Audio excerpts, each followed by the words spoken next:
Chocolate's call-out challenge, I make sure I equip my Fade Grips. That's right, Fade Grips. Go to www.fadegrip.store, type in CAG20, that's right, CAG20, for 20% off your purchase. And then come join me in Discord. Yeah.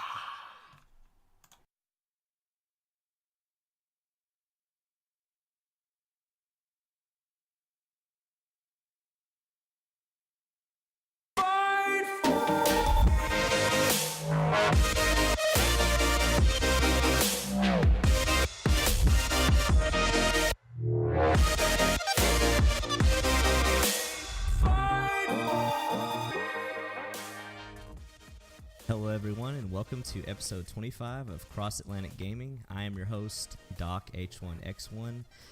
Wait, what? Oh yeah, Risky, he's out today, but don't worry, he'll be back next week, all fresh and new. So until then, you're stuck with me.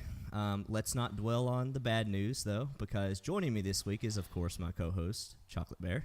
Oh yeah, might be here all show. Fingers crossed.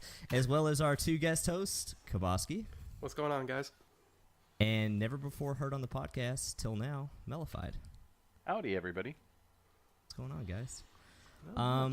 So yeah, another week of video games and lots of other stuff. But you know, we're here to talk about video games. And quick reminder: next week is our monthly game giveaway, so definitely tune in for that to see who wins.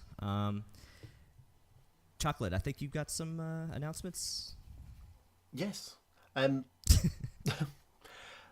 This is going to be, because the podcast drops on Tuesday, we're recording on Saturday, so Extra Life is going on at present. There's going to be a link in the description that Risky's not going to forget about.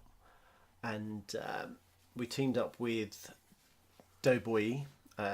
There's a special chocolate call-out challenge, which is on the YouTube channel at the moment. Please jump in, go click on the link, donate, support, help what Doe is trying to achieve. I think he's trying to raise $2,000. Mm-hmm. Yeah, jump on, help, donate. I'll be doing it after the podcast as well. And that's... I will definitely be hopping on there too, yeah, to help out. Yeah. And then another one, the Snapshot contest starts again. Yes, I need your fresh clips, your funnies, your boo-boos, your just damn right awesome gameplay. And I also need people to stop letting Dampod drop so many clips on the club. He's already knocked, I think, about 5 or 6, and it's only been a day old. So... Do you think he listened and he's trolling, or do you think he just No, he did. And he's just okay, all right. He actually wrote on 3 or 4 of them a nice little paragraph saying, "I can't believe you called me out. I can't believe this. Look at this. I'm going to make them all 5 minutes." So yeah, please, someone send something else in. He's playing with fire. He doesn't realize what mod controls are. He's playing with fire. All right. Nice. This is what you're doing, Ray. Yeah, that's what it felt like. You created this. Risky, this is your fault. Half an hour of clips. To be fair, there were a lot of clips on there, and he did not trim any of them. No, there was no not fat even trimming. Not even a little, hey, skip to 2:35 or anything like that. Nope. Just me sitting there being like, okay, something's gonna happen, and okay, 5 minutes later, okay, well, that was pretty good. Okay, yeah. Just him browsing the menu. I'm waiting for that one. He's like, switch it to inverted, sensitivity at 56, no, maybe 55. Yeah. I'm more of a 8 sensitivity guy. I hit restore to default, so let me go back. Oh, here we go. I didn't even take notes. Okay. And submit. And there's your winner for next month. Yeah, Chocolate's just going through him. He's like, you know what, screw it. This one wins. The menu one wins. Just... All right. Next up, we have the FIFA competition, and Chocolate, I'm going to pass that off to you also. All right, so we've had only 4 entries, which is not bad odds, I suppose, for these guys. So I'm not going to choose them because two of them I know. So they are going to be... I'm going to have to do this quick because my daughter's just woke up. Typical timing. You have Akadi Breezer. You have Zero to PLO FC. For Fuchs' sake. And Colonel Getafe. So I'll quickly go through the first one. Akadi Breezer is a play on a drink over in the UK. I don't know whether you guys have got it, of Bacardi Breezer. Bacardi. I thought of Bacardi. I don't know about Bacardi, Breezer. yeah. Yeah. Zero to Pirlo. Well, Pirlo was a player. He was playing in the MLS a few seasons ago. For I have to really be careful about saying this. For Fuchs' sake, is a football player in the UK who plays for Leicester, and you have Colonel Getafe. Getafe is a team in Spain, and they're called Getafe. So it's all lovely plays. I'm going to duck out for a couple of minutes. I shall let you choose the winner and fill me in a bit. I shall be right back. Sounds good, buddy. All right. Is there any chance at all that for F's sake, is there any chance that one is not from a Scottish contestant? Because that really, to me, sounds like that would be an accent, or that would just be properly said in Scottish accent. I have no idea. Okay. You're asking the wrong guy with this one. Okay. Like Cabo was looking at these like, I like Bacardi, I guess. That is a good one too. I don't really follow soccer or football that much. I like how you did in an accent. Football. And I just lost your UK listeners. What I had enough of this. What about you, Mellified? Are you asking for an opinion on the most creative? Sure, because I'm almost like Cabo. I'm not going to have any background on soccer, so. Colonel Getafe is pretty funny to me, but like you said, the Scottish accent for Fuchs' sake is pretty spectacular. So I guess that's my vote.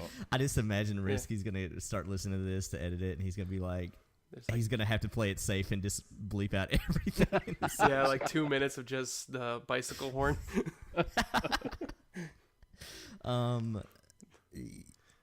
I don't know. I almost want to pick the third one for F's sake. For F's sake is my vote too. Just because I think that's because there's it's just like a pun intended type of thing. Yeah, always just play to our most common denominator as far as our the most lowest hanging fruit for this podcast, and we'll always pick it. So you don't have to get too creative for us. You probably put like Doc is awesome. You're like winner.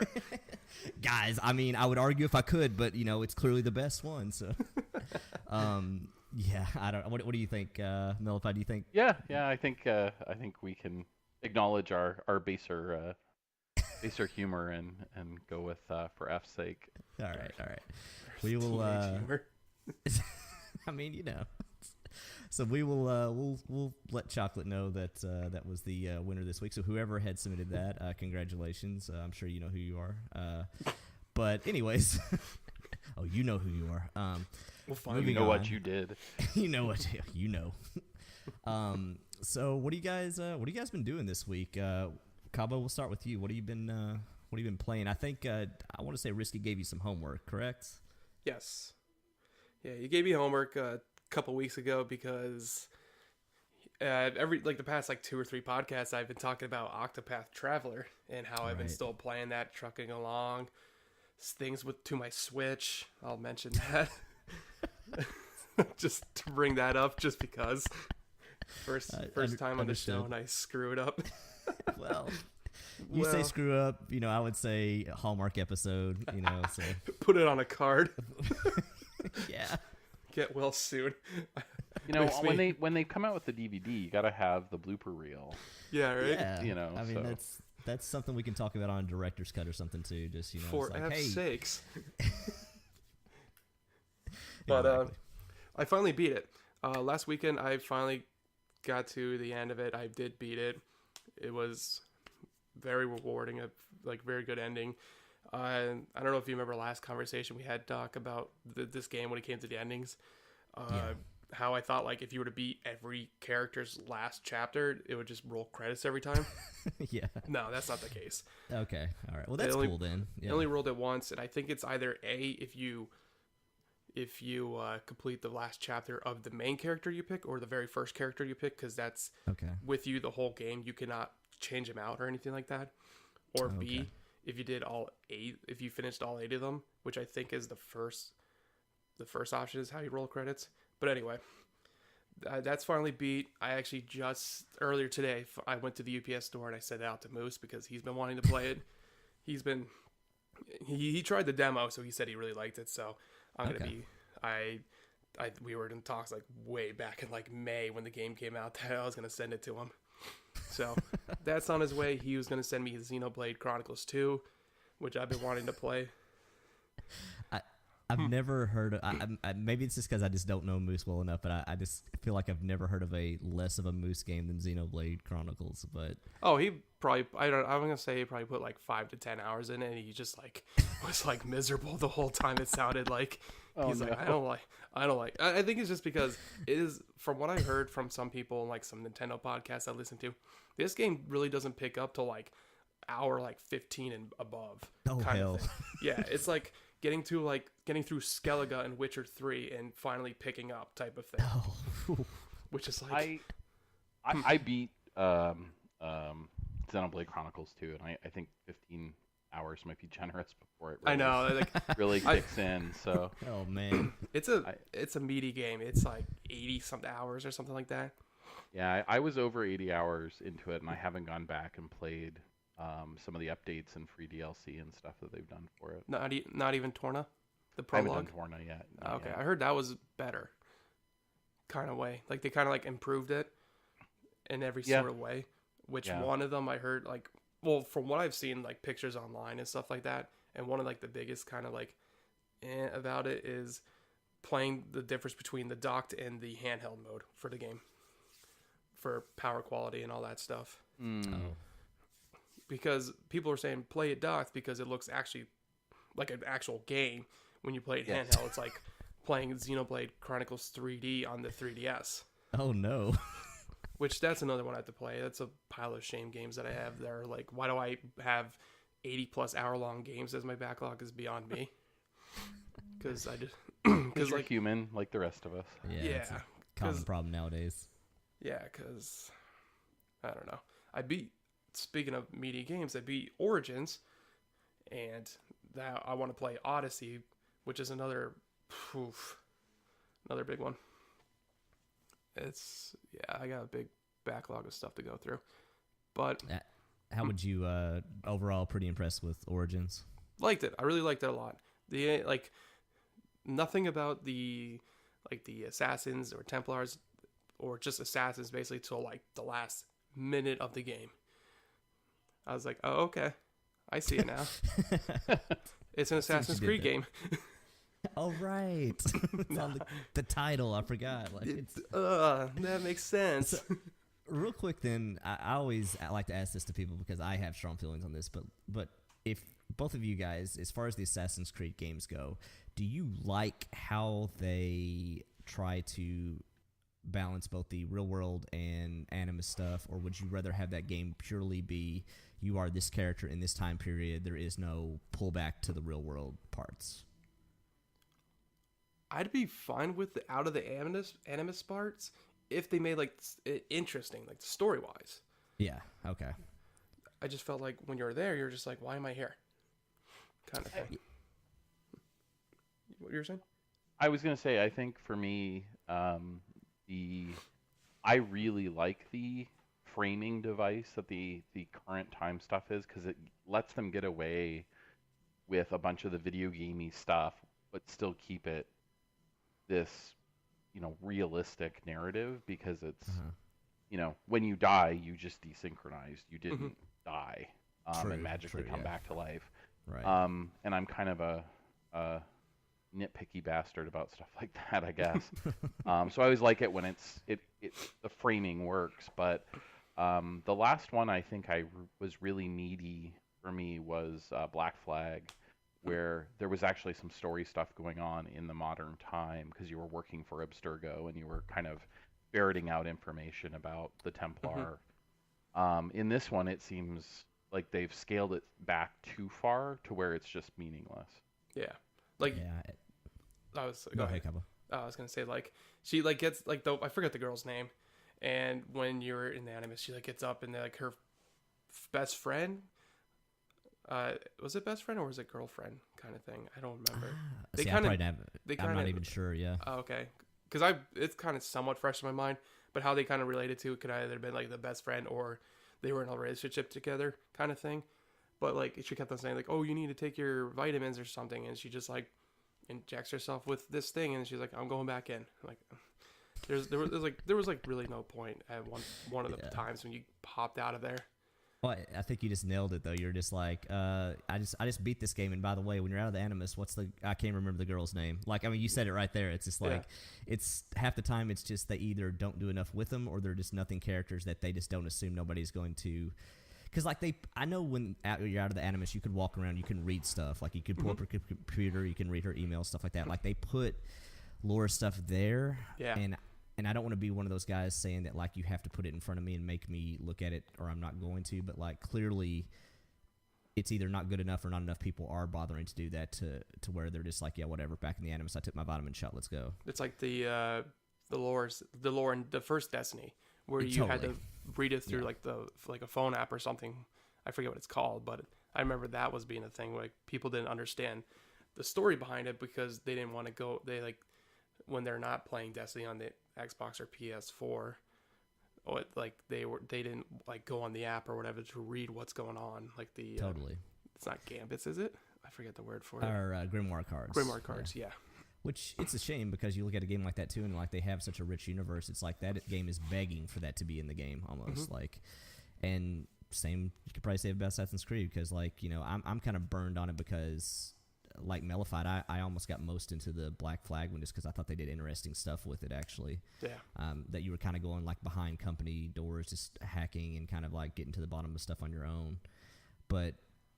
Like the old storyline, they built up a guy Desmond, and then at the end of 3, sorry, spoiler alert, Desmond dies. So they built up this character for all these games. He dies for what in the subsequent games appears to be for nothing, and now they're just kind of doing some different stuff. I don't know. It's just I don't know where they're going with it. And it's kind of just I've lost interest, I guess, in it at this point. But I don't know. But yeah, I always like to ask that to people because I always see on forums and everybody's just like, why do you have the Animus stuff? Just give me the game, but I don't know. Well, and Ubisoft has a game in development, which is basically the pirate parts of Black Flag, which will do that. I think be the gameplay without the Sturgo Animus framing stuff. That's Sturgo. That's right. Yeah. Anyway, sorry about that, Cowboy. I got off track on that. No, that's fine. After like Octopath, like when there's always like I need to have like I always want to keep a Nintendo game playing either on the Switch or the 3DS. So I decided to knock out a 3DS backlog for Luigi's Mansion Dark Moon. Nice. Fun game. I just don't care about the like when you complete like the level. It's like, oh, here's your scorecard and all this stuff. 3 stars. You vacuumed these many ghosts and all this stuff. Good job. And here's your time. I'm like, I don't care. Story, do this, be done. Cabo, like, do you think that having, say, an online leaderboard would make that more relevant to you if you could see that, Doc beat your score by 3 ghosts? Does that motivate you? Yeah, right. Sorry guys. I have my heater kicked on right now. So I'm actually going to mute for a second. It just sounds like a jet going off right now. Yeah, you have can a powerful hear it. heater. I know. They can heat this place up in seconds. So you're good. Leave me a minute to mute it off quickly. Yeah, you're what good. What about you, Doc? Do you think that that would motivate you more to care about scores on levels and things if it's posted online? Yeah, I mean, I think if it's integrated well, I don't think it's a bad thing. If anything, I don't know if that speaks as much to me as other people, but I think if it's integrated well, I think that totally that could add to a replayability factor for sure. Yeah. For that game, for instance, I will say, like, yeah, it seems like on a game like that, unless you're just a completionist or a speedrunner or something like that, I can't see that mattering that much. But yeah, totally. If it's integrated well online, like, and it just connects, it's like, here's your buddies playing the game, here's what they did. Or, I think Forza Games does, like, a lot of modes with it, has like a ghost vehicle that you're racing against, stuff like that. Yeah, totally. I would, yeah. Yeah, I think for me, I only care about what my friends' scores are. I don't care that I'm, ranked 10,000 in the world necessarily. Right. Yeah. I know that motivates some people, though, so I think it's nice when games kind of give you both options. Yeah, and it's one of those things, too, to where, like, even back in, like, the old 360 days in PS3 when they started introducing online games that had leaderboards and stuff, I feel like I got so jaded from the fact that I always just assumed when every once in a while you would have games that cheaters would get in and, like, they would kind of screw up the leaderboards.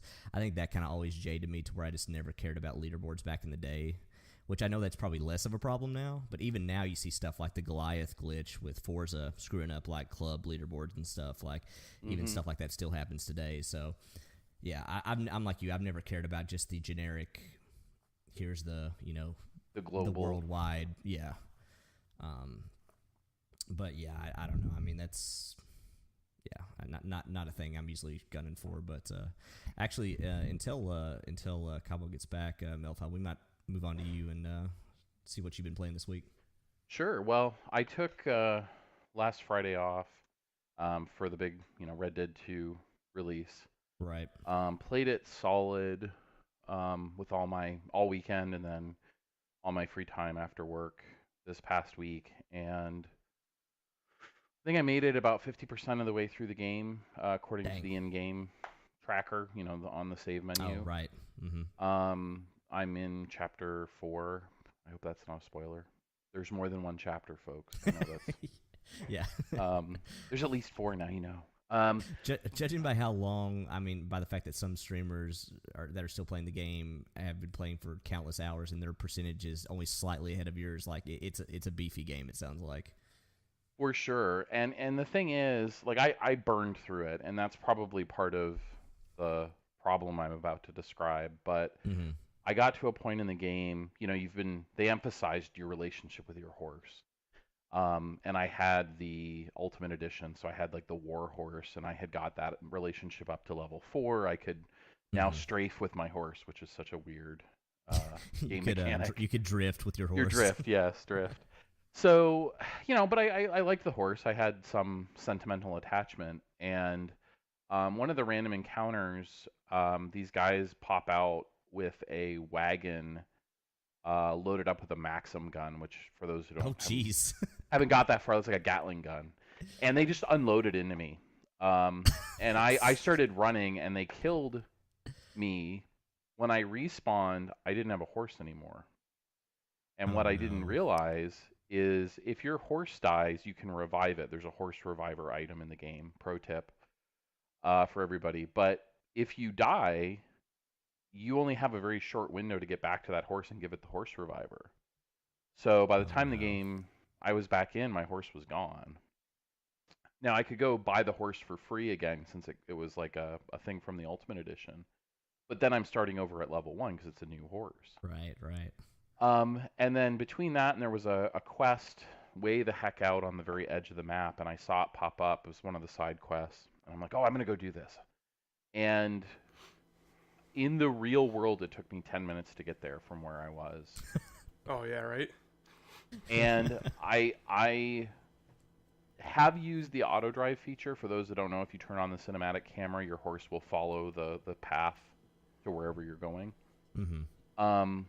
But my frustration was a lot of times that's when these random encounters happen, and then either I get killed because I'm not paying attention, or I miss something that might be interesting. So I don't like using it a whole lot. So I do this whole 10-minute trek manually, and I get up there, and the guy's gone. The quest's just not there. Oh, yeah, and I'm like, Go ahead. I was gonna say, like, I was listening to a podcast where one of the guys was saying how, like, he kept on dying while doing one of the quests, and then he just walked and he's like, the quest was gone, and he talked to the guy. He's like, oh yeah, we already took care of it. Like one of the Oh no. one of the gang Nice. members was like, oh yeah, we took care of it. And he was like so mad. He's like, what? That's terrible. crazy. Yeah, and so ultimately what happened was I get there, the guy's gone. I camped for a day thinking maybe he'll show up. He never did. I start riding away, and I'm like, I guess I'll have to go do something else. And I start riding away, and I get about 5 minutes away, and I look on the map, and he's back. And so I turn around and rode, the other 5 minutes back, and did manage to do the quest. But I'm just like, I'm not having fun at this point. Like, Red Dead is a wonderful simulation, minus a couple of technical issues. The HDR doesn't actually do anything, for example. Which I'm okay with, to be honest with you. It's still beautiful to begin with. True. Yeah. It is, but I will say that, what I was about to say is I had been playing Assassin's Creed Odyssey just before Red Dead came out, and really, really enjoying it. Like some of the most fun I've had in a game in a long time. And I was hoping to finish it before Red Dead came out. That didn't happen. Yeah. And I found myself wishing I was playing Odyssey when I was playing Red Dead. And so I finally just put it aside and I went back to Odyssey, and that's what I've been playing quite a bit this last few days. I was gonna say, like, I was gonna be like, if you're like, I mean, it's still gonna be there. Red Dead will still be there. I mean, if you feel like you'd rather play a different game, might as well. Yeah, absolutely. And it just surprised me because I was certainly a big, I was excited for Red Dead 2. I was expecting a lot, and it just, for me, there's a magical knob, if you imagine, like a game designer has, right, between realism and fun. And to me, Red Dead is dialed it too far towards the realism, where AC Odyssey is very much on the fun side. And it's kind of silly. Like, one of the things you get very early in the game is the ability to not take fall damage in Odyssey. You jump off anything and you're not going to get hurt. And it's ridiculous, but it makes traversing the world so much more fun and fast. And in Red Dead, God, just it's such a slog sometimes to get around. I found that really tedious. Yeah, I will say, I mean, I definitely see a fair amount of people having the same issues that you are with it for sure, as far as like, the game, giving the game props for what it is doing, but at the same time, just like you said, maybe a little too far on the tedious spectrum in terms of making you ride X amount of time to something, and then maybe if the internal systems don't quite work right, it can be very frustrating for sure. So, well, let me ask you this: how many times have you cleaned your gun in Red Dead? I tried cleaning it today, but I didn't have any oil. I just pay like 50 cents or whatever it is when I go into a general store or whatever, and then I just do that whenever I walk into a general store, basically. But yeah, that's something that to me is just tedium. It's added for no It's like real value to the like game. shaving, bathing, stuff like that. They're like, oh my god, you could. It's like I'm like living a real life person's thing. Like I think it was this morning when I was playing a little bit. That's one of the games I was playing also on my list. Like, I went to go chop firewood to do chores around the camp. Like, he would just set up logs and started splitting them down for a good, like, 2-3 minutes. That's like, okay. all right. So what's the payoff here? 10 out of 10. Would chop those logs again. Yeah. Like, and then, like, the shaving, like, oh, it's cool at first, I feel like. When you do it, like, the 5th, 6th time, it's just like, do I gotta shave again? And like, people are looking at me weird because I haven't bathed in a while. It's, Yeah. I can see where like I like can definitely relate when you're saying how like the knob between realism and fun is more towards the realism point, where it kind of takes that fun away. Yeah, well, Yeah. it's like a movie, right? An action movie. Do you want it to be hyper realistic, or do you want some big explosion?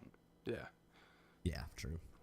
But I mean, you're not wrong, and I think I'm at the point now to where I'm still enjoying a lot of that stuff, but then also I've not put in a fraction of the time you have, so it very well could be once I get to that kind of, time input, I could very, very well be feeling the same way, and I wouldn't be surprised if I was. So. Well, and I think part of my problem, as I started off with, is that I treated it like a sprint rather than a marathon.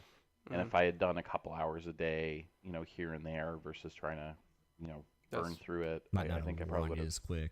Yeah. Yeah, would have not annoyed me so much. But Do you think you might? I don't know. Well, you're tend to enjoying Odyssey a lot, so I just didn't know if you were possibly in like a open world fatigue kind of thing. Because you're already I think kind there's some of bouncing that. too. I think there's some of that, certainly. But Odyssey just even. I mean, I'm almost done with Odyssey, so it's starting to set in just a little bit. I'm like, maybe I don't need to go collect every one of these stupid things. Oh my god! Like when you like look at like all the side quests and everything is just like, I could spend like a weekend just doing this. Ubisoft did patent the I'm gonna barf symbols all over this map. Have fun. Copy, Yeah. paste everywhere. Yeah.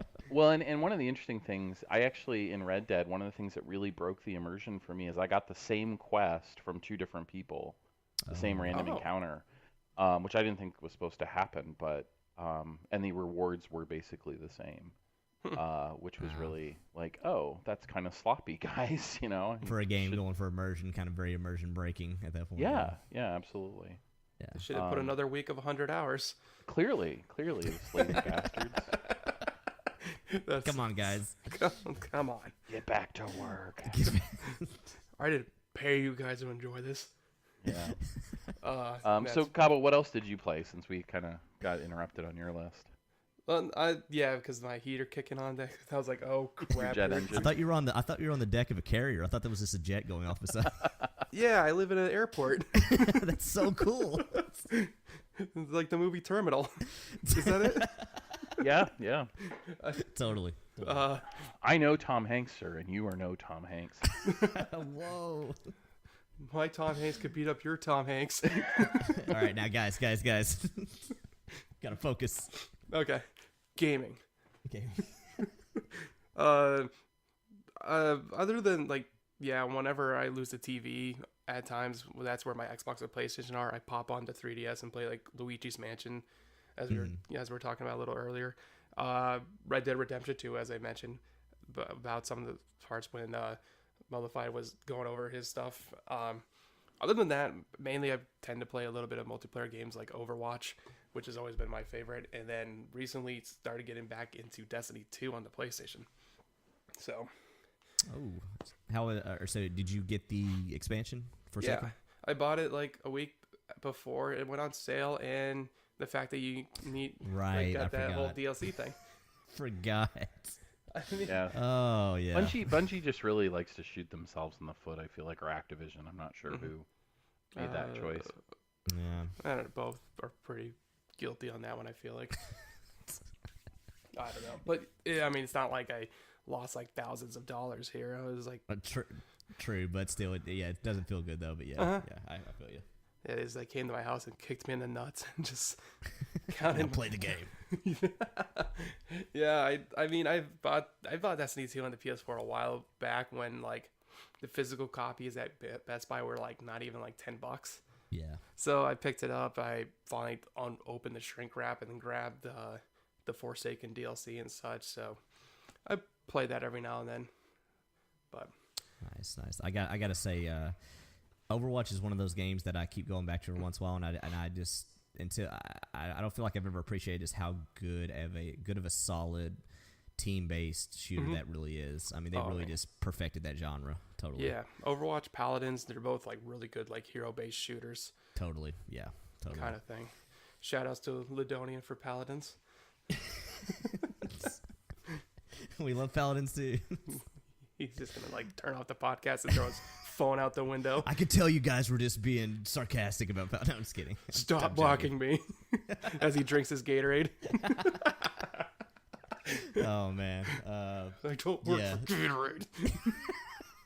I know he works for a sports drink kind of like company, like a nutrition base.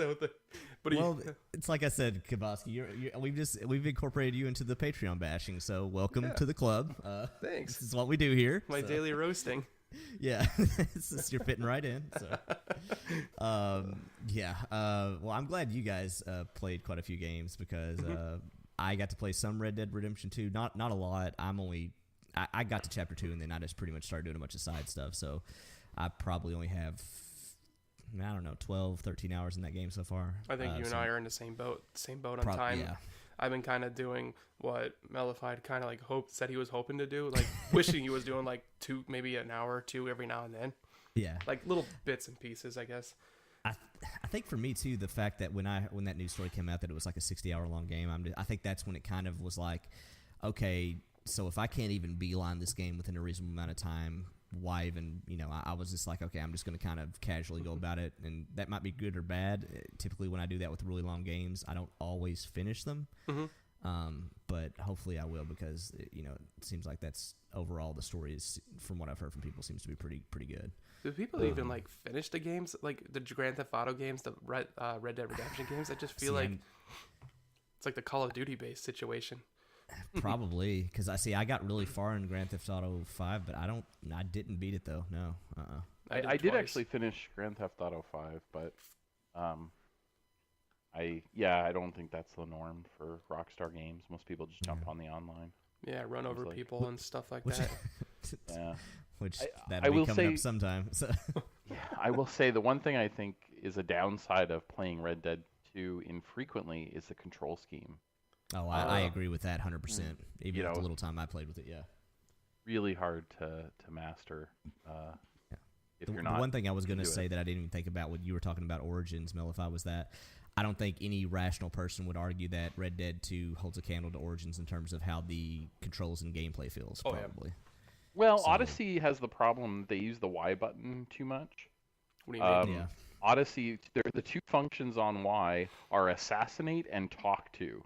Oh, which no. are not ones you want to mix up. No. And it's contextual. How did that get through playtesting? Can you I don't know, swap it but out? it's contextual. So if you look at somebody you're not supposed to kill, you get talk. If you look at just a random dude, you get assassinate. And so I've gotten to talk to people and killed the guy standing next to him by accident. And then they get pissed off and attack you, and then you have to run away and reset. Well, yeah. I just stabbed your friend through the eye. I think that's reasonable to be a little miffed, but not cool, bro. Yeah, seriously. Yeah, all right. So I think, but Red Dead's even another level of complexity in that regard. I mean, how many people are shooting their horses in the back of the head? Well, how many? Yeah, I mean, my little time playing the game, I've had so many moments of it. And this isn't even a same button issue of just a left trigger, right trigger. I go up to hell somebody and I end up shooting them in the crotch just because I gunslinged my, just auto aimed. And I'm just like, well, I guess I'm not going to be getting a conversation from you after all. So yeah, right. It was like the one time I was hearing this guy getting like screaming help, and he was getting attacked by a wolf, and I shoot the wolves to get off of him, and then I forget why I hit the right trigger, and then next you know it like did like a rapid fire locked onto the guy. yeah, and he's like, "Oh, thank you." Oh, no. I was like, "Thank you." I had one. I rescued a lady from the back of one of the prison trailers. When they're I actually had the same thing happen to me, Mellified. Yep.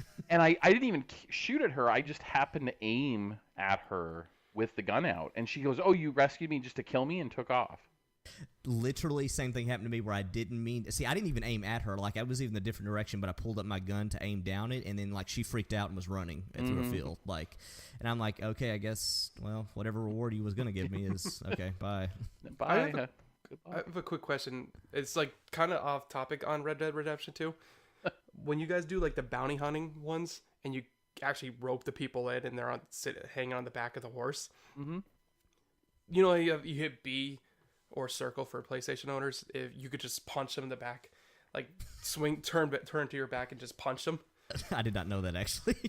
Yeah, you can. It shuts them up. Like, they could be mid talking. You just hit B and you just sock them right in the face and they just stop talking.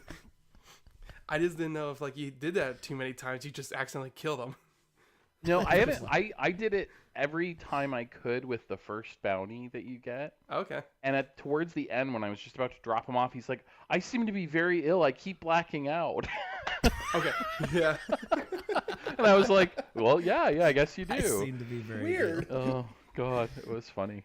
But yeah, it didn't seem to kill him, so I think you can Okay. just do it as much as you want. Another one I want to try is lasso them on the horse and just drag them. Just Oh God. See, You could do that in the first one.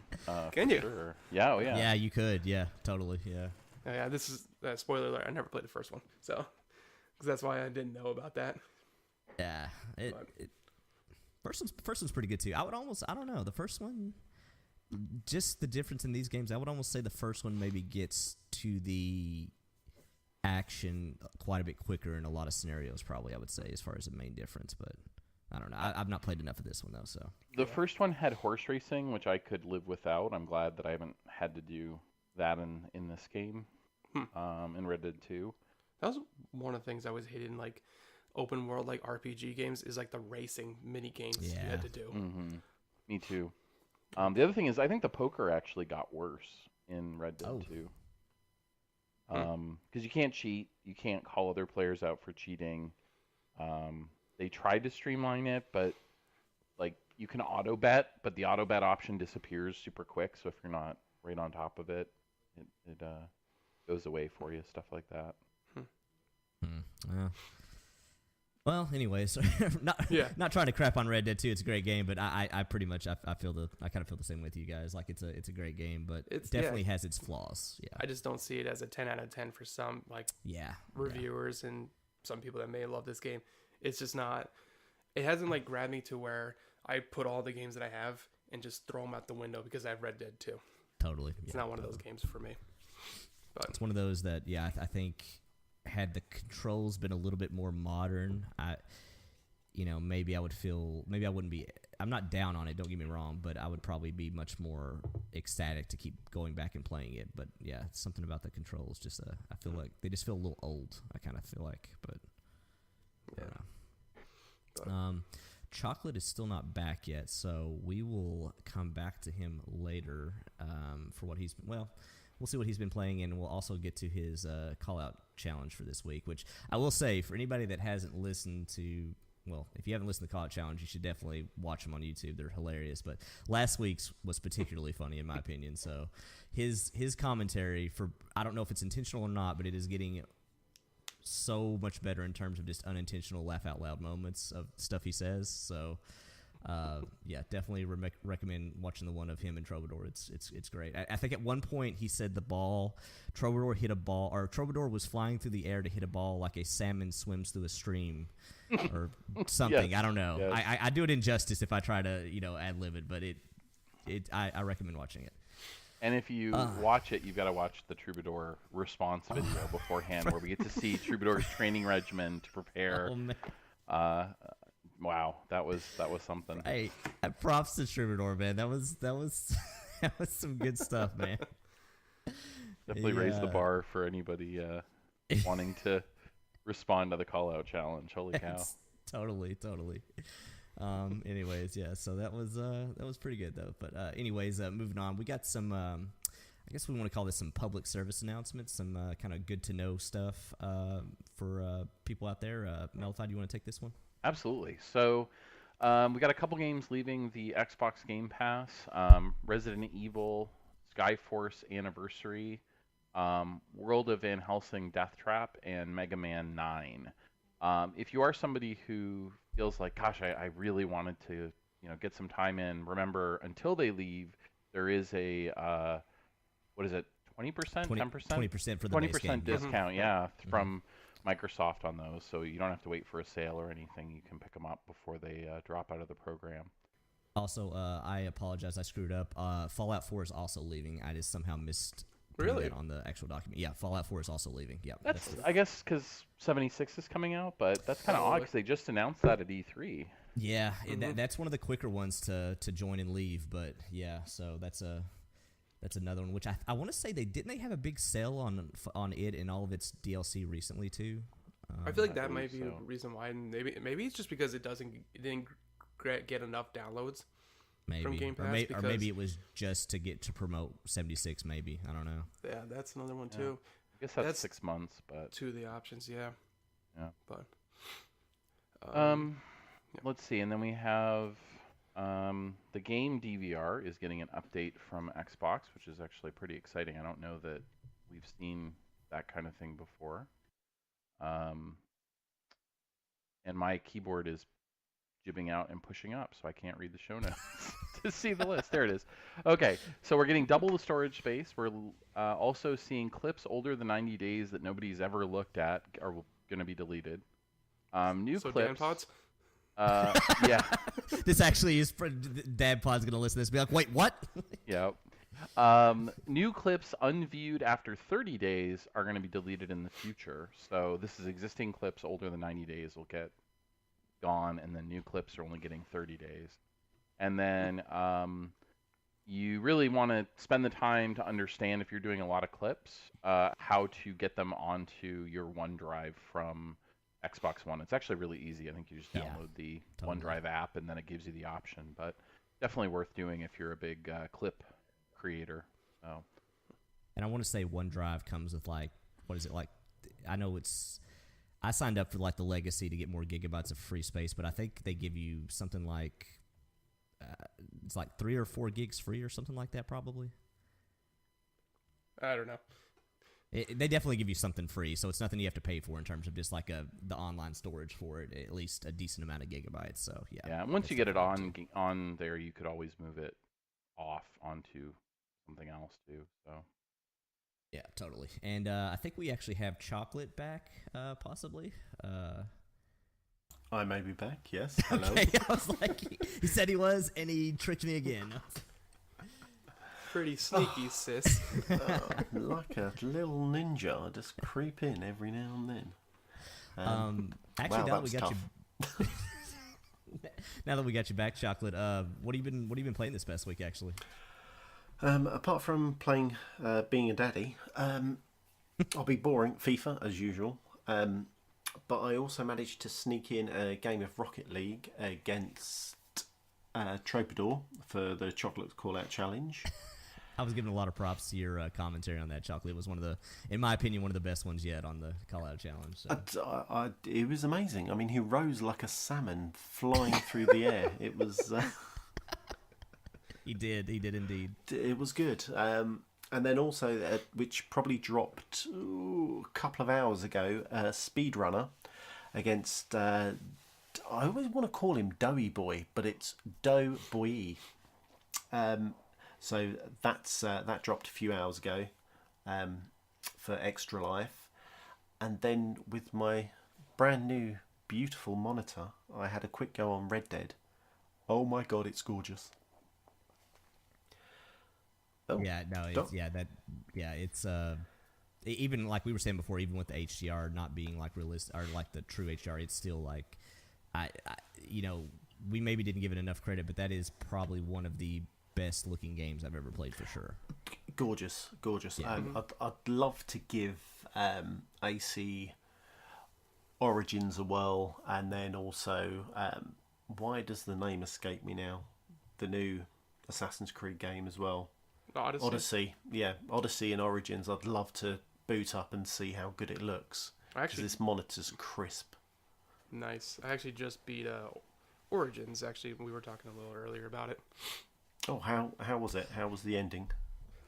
No spoilers, obviously. Sorry, I actually just counted the mic as I tried to mute it. That was quick. You did good, actually.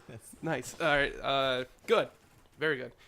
Turns out that it was Colonel Mustard in the ballroom with the lead pipe. Oh, damn it. See, I would have gone with the kitchen, and I can't even think of the other characters' names. Colonel Mustard is the only one that springs to mind. That was the only one I could think of. I was like, dang it. Colonel Plum. Yeah, Professor Plum. Professor Plum. There you go. Yeah.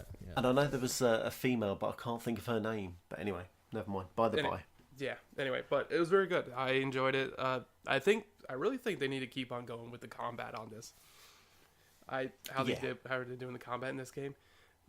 It's a lot better than the repetitive kind of block, smash, block, smash, because that got boring so quick. Yeah, exactly. So I don't know. Speaking of the Daddy game, what level are you at on that, Chocolate? How's that going? On the Daddy game, I've been playing it for years now. I think I'm mastery level. Yeah, you've already prestiged once, I know. So yeah, well, if my little daughter pushes me anymore, I think I'm going to prestige myself in a minute. Okay. Fair. Poor thing. We're trying this new thing of not giving her milk during the night now.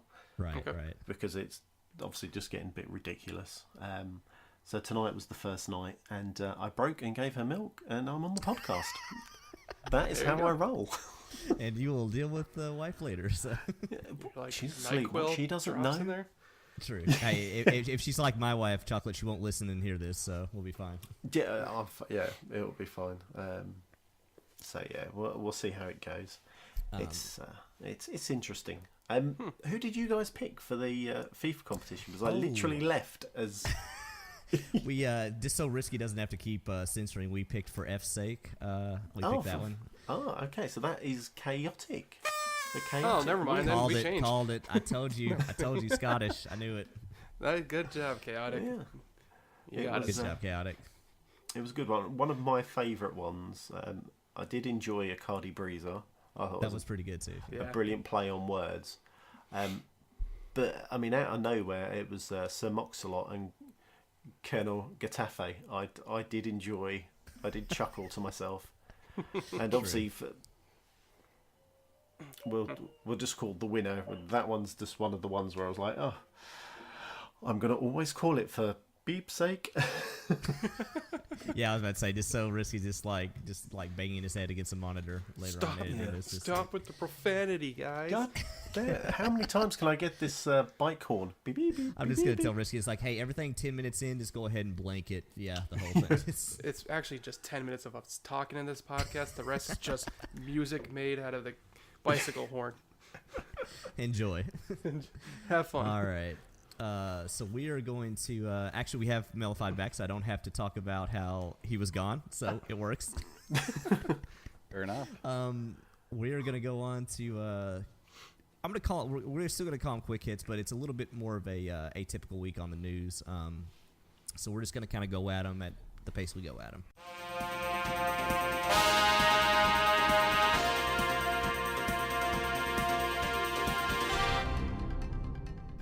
I had first to up- arm wrestle Doc over 3 or 4 items I wanted on the list. And, no, we can't talk about it. We have no Well, time. no, it's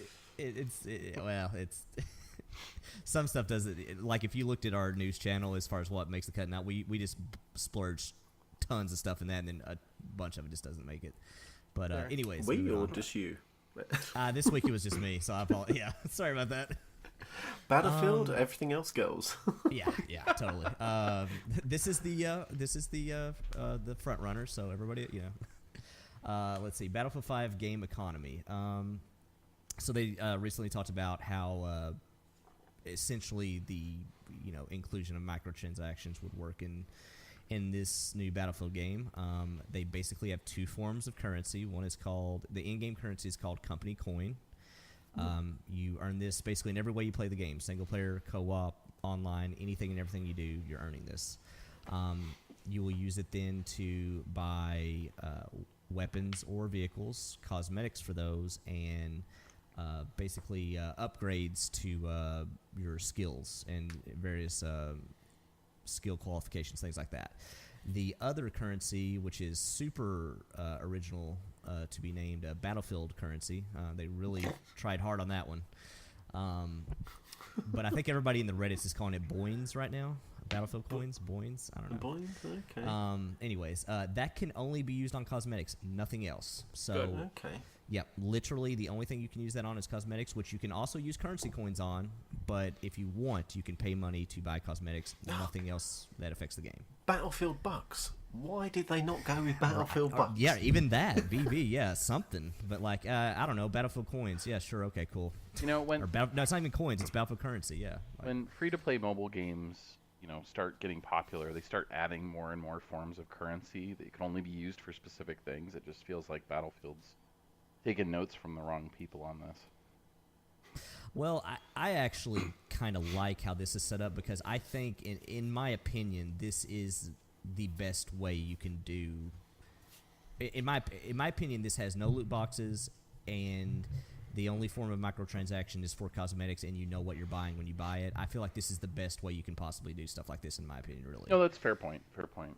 Yeah, because the alternative is either random loot boxes where you're paying for something and you might get something you want, you might not, or you Then can your pay game doesn't to, get shipped in Europe. Yeah, yeah, or that, yeah. In Thank you, Belgium. Belgium. Yeah.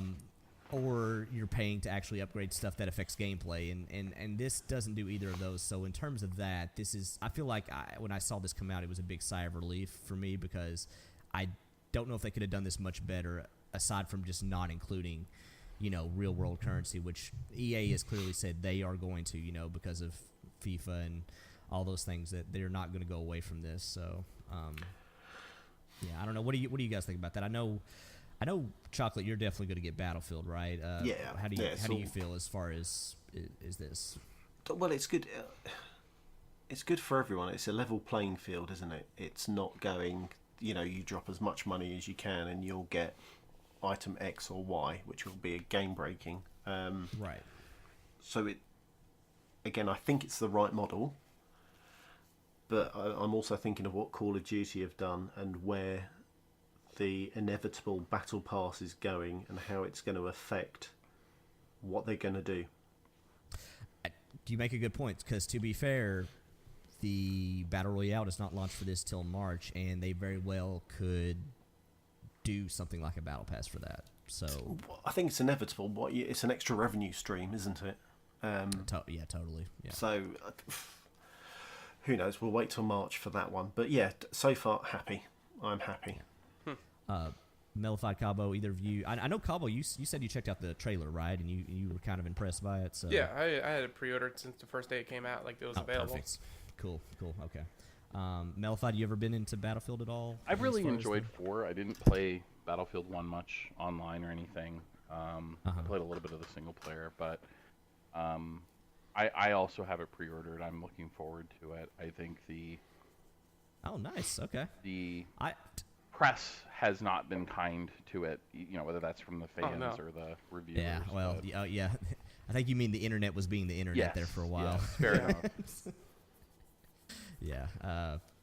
Hey, I'm actually kind of pumped now, because I went, in my opinion, if you look at our Discord, not the most pro Battlefield Discord ever. So I was thinking I would have nobody to play with.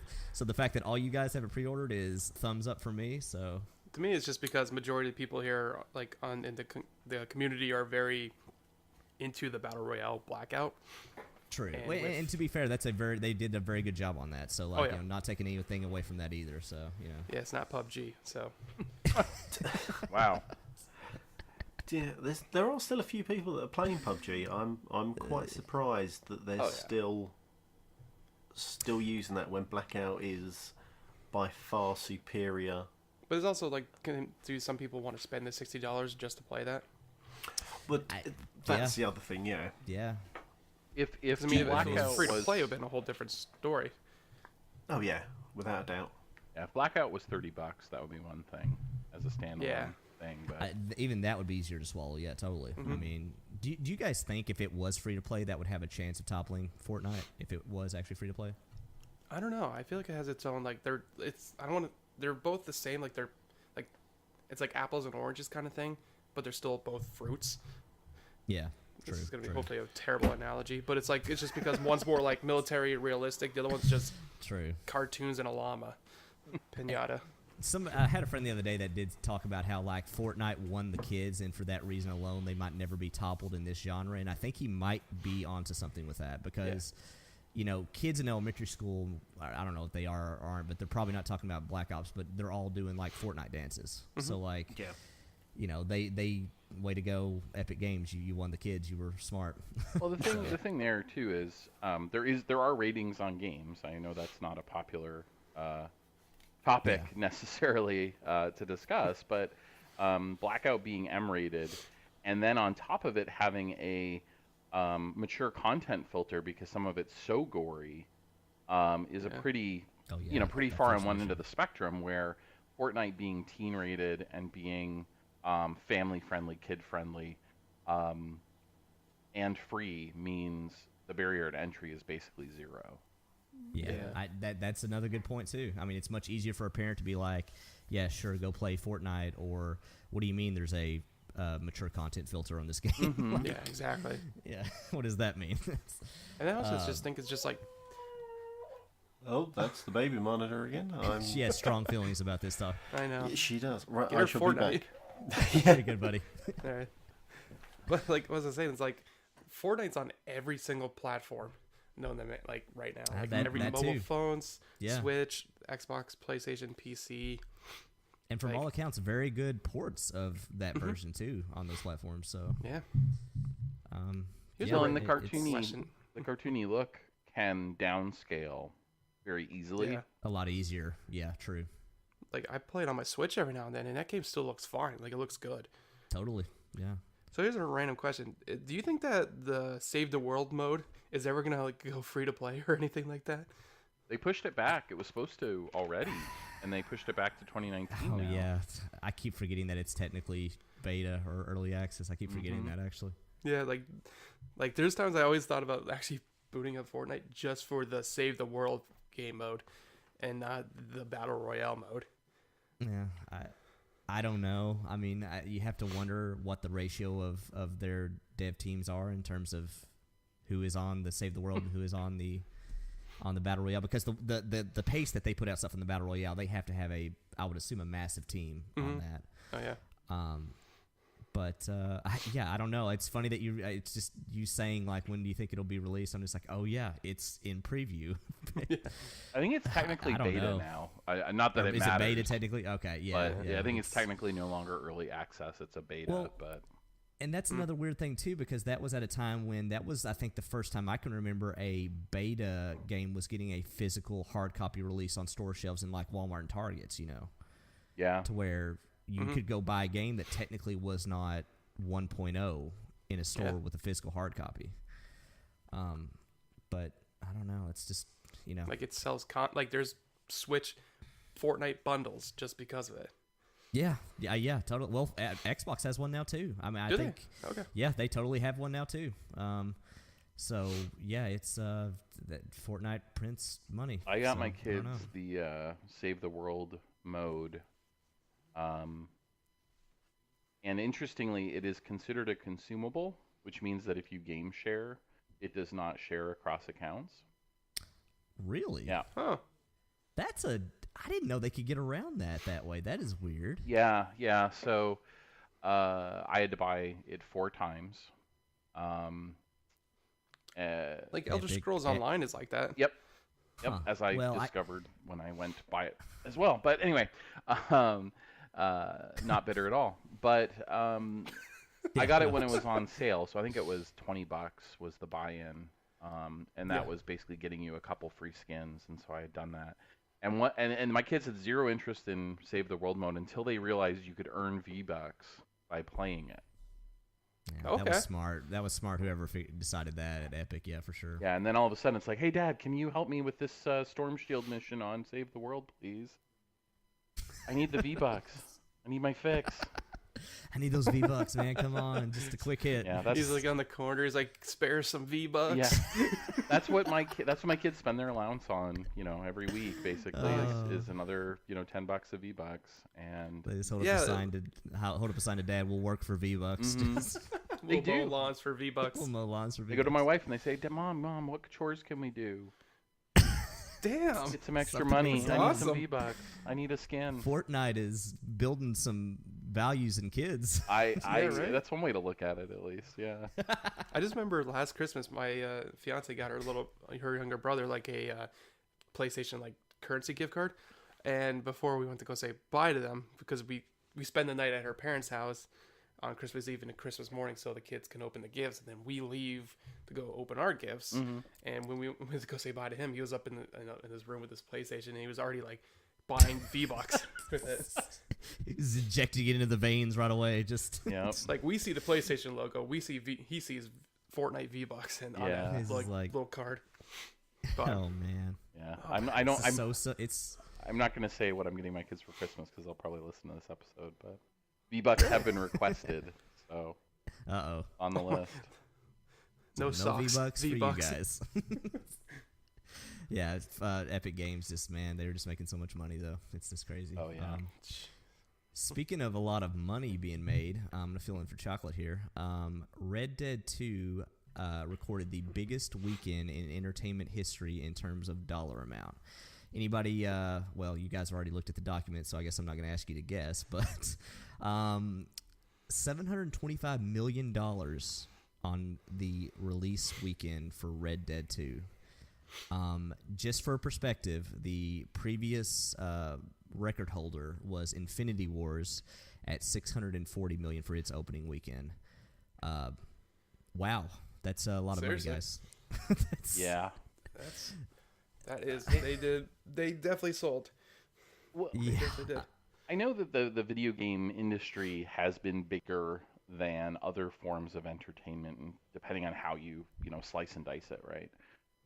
For a number of years. But this is kind of the big headline that I think will get games even more sort of attention and respect from Totally. Other forms of media if they didn't have it already. Yeah, because I mean, that is, I think a lot of people I knew a lot of people knew that this was going to be successful. It's just a matter of how successful. But like that, and here's the other thing to think about real quick about this. This is on 2 platforms currently, not on PC. You better believe it'll get a PC release later at full price. Not only that, but new consoles are probably 2 years around the corner, probably. Yep. Good chance it'll get a re-release, I would say. I don't think it's crazy to think about that. Maybe with HDR this time. Let's not get greedy. No, I'm just kidding. Also, when online launches, we forget, but GTA 5 made a lot of money on its base game sale prices. I mean, hell, it's in the MPDs every month still. Yep. At $60. But well, hey, why lower the price if people are willing to pay for it? You know? But Red Dead 2 is going to launch an online mode, and you better believe there's going to be, we joked last week, shark bearer bonds, but there's going to be some way to put money into that game. So, this is just the beginning, is what's crazy, good job, Rockstar. Well, it does put a weird spin on all the conversation. I don't want to rehash, but about the working hours and working conditions. And, totally. Are those employees getting a taste of this? Through a bonus program or something? We don't know, but you sure hope so. I don't know. I could be wrong, but I always get the impression that that's usually not the case, though, right? Or is that... Probably not. Blizzard had a program like that, and it was discontinued when Morheim left. I know. Oh, really? Yes, that was one of the big news items that popped out of that. Was Morheim was making $12 million a year, and was getting a $325,000 bonus from this profit sharing program, and they were saying that was pretty good compensation, which I think we'd agree with that. But totally. The rank and file employees, they were actually discontinuing the bonuses. That's a hard pill to sell or a hard thing to sell to your employees at that point. It's like, hey guys, work just as hard on this game, but by the way, not a real big incentive if it does gangbusters, Yeah. If you're not seeing the benefit, like what? Yeah. Why am I working 100 hours a week if I'm not getting something out of it on the other end? Totally. Yeah, exactly. But, I mean, with that said, I'm sure all these people are now, the ones that aren't continuing to work on the online are probably hard at work at GTA 6, so, Yeah. We'll see. All right. Well, our next topic. No, sorry, Mel, thought I was just going to say, you go ahead. No, our next topic, No Man's Sky, the game once loved to be hated, and I think has made a pretty compelling comeback in the last several months, getting a very large free update called The Abyss. They're adding some new scary underwater creatures, aquatic missions, which are adding kind of a darker storyline where you can discover the fate of some troubled crews, sunken wrecks of the gigantic freighters that are in the game, some new different biomes underwater. You can even now have a submarine vehicle. And, they're continuing to work on the quality of life and game engine improvements. I still play this. I played, when it got re-released for Xbox because of the co-op mode, and have enjoyed it. I haven't played it a ton in the last few months, but one of my sons will pop in and we'll go in together, and we have a big base. And part of it is underwater. There just really wasn't anything we could do with it. So I'm actually pretty excited about this because we'll be able to go exploring. Some of that. Did you guys watch the trailer to this? Because I thought it looked pretty damn good, actually. I didn't. What they showed. No, I did not. Yeah. They've been working hard at it, and it's still a beautiful engine. I mean, the lighting and stuff is gorgeous in the game. It's just janky as all get out. Like, there are just some things in that engine, man, that you go and I'll walk in and the door to my base is gone. As it does. Yeah, no, it's just a wall, and I'm like, what? Like, you know, and in the middle of the game, like this isn't. I come back after 2 weeks and it's changed. It's walked out, went and got something, came back, and the door's gone. So there's just some weird stuff still, and I'm hoping, you know, as they continue to improve the game, that those things will get smoothed out, because it is sometimes a little infuriating to play, but it is one of the biggest scope open world kind of you know, survival games I think out right now. I think I actually re-downloaded this. I think I'm going to get back into it because I did enjoy my time with it a lot. Like, this is one of those, for me, really great podcast video games to where I can turn on a podcast and just kind of chill and play. And yeah, that trailer for this looked really cool. So the submarine vehicle looked neat. Apparently you can actually repair some of these underwater freighters and get them back into working condition and actually raise them out of the water and back into space. So, you know, it's got some cool sounding stuff in it. And some of the creatures, it sounded like there could be really, really large creatures. So, yeah, I'm interested to see how this pans out. But and again, another free update too. Yeah. So, you know. Yeah, hard to complain about the price tag on these, that's for sure. Yeah. Kudos to them for continuing on with this. Yeah. Yeah, 100%. I mean, what's the guy's name? Sean Murray. Sean Murray. Yeah, if he wasn't the biggest butt of every joke on the internet for forever, I don't know who was. Well, and more frightening, they got death threats, right? Like, this is not. Yeah. Yeah, you know, that's where internet being internet. Yeah, well, it is, but it's unfortunate because there's no excuse for that. I don't care how upset you are about what was or wasn't in the game at launch, or how much you feel they ripped you off. You know, threatening somebody's family is just over the line. Period. Oh, Like, totally. it's just sad how gross. that could be a norm right now at this rate for developers. I mean, like, when's the last time, realistically, you guys ever actually went on YouTube or anybody? Like, I never even go to IGN anymore, but IGN or any of those sites and ever actually look at the comments. Like, it's been years since I ever even bothered looking at the comments. Oh, I don't anymore.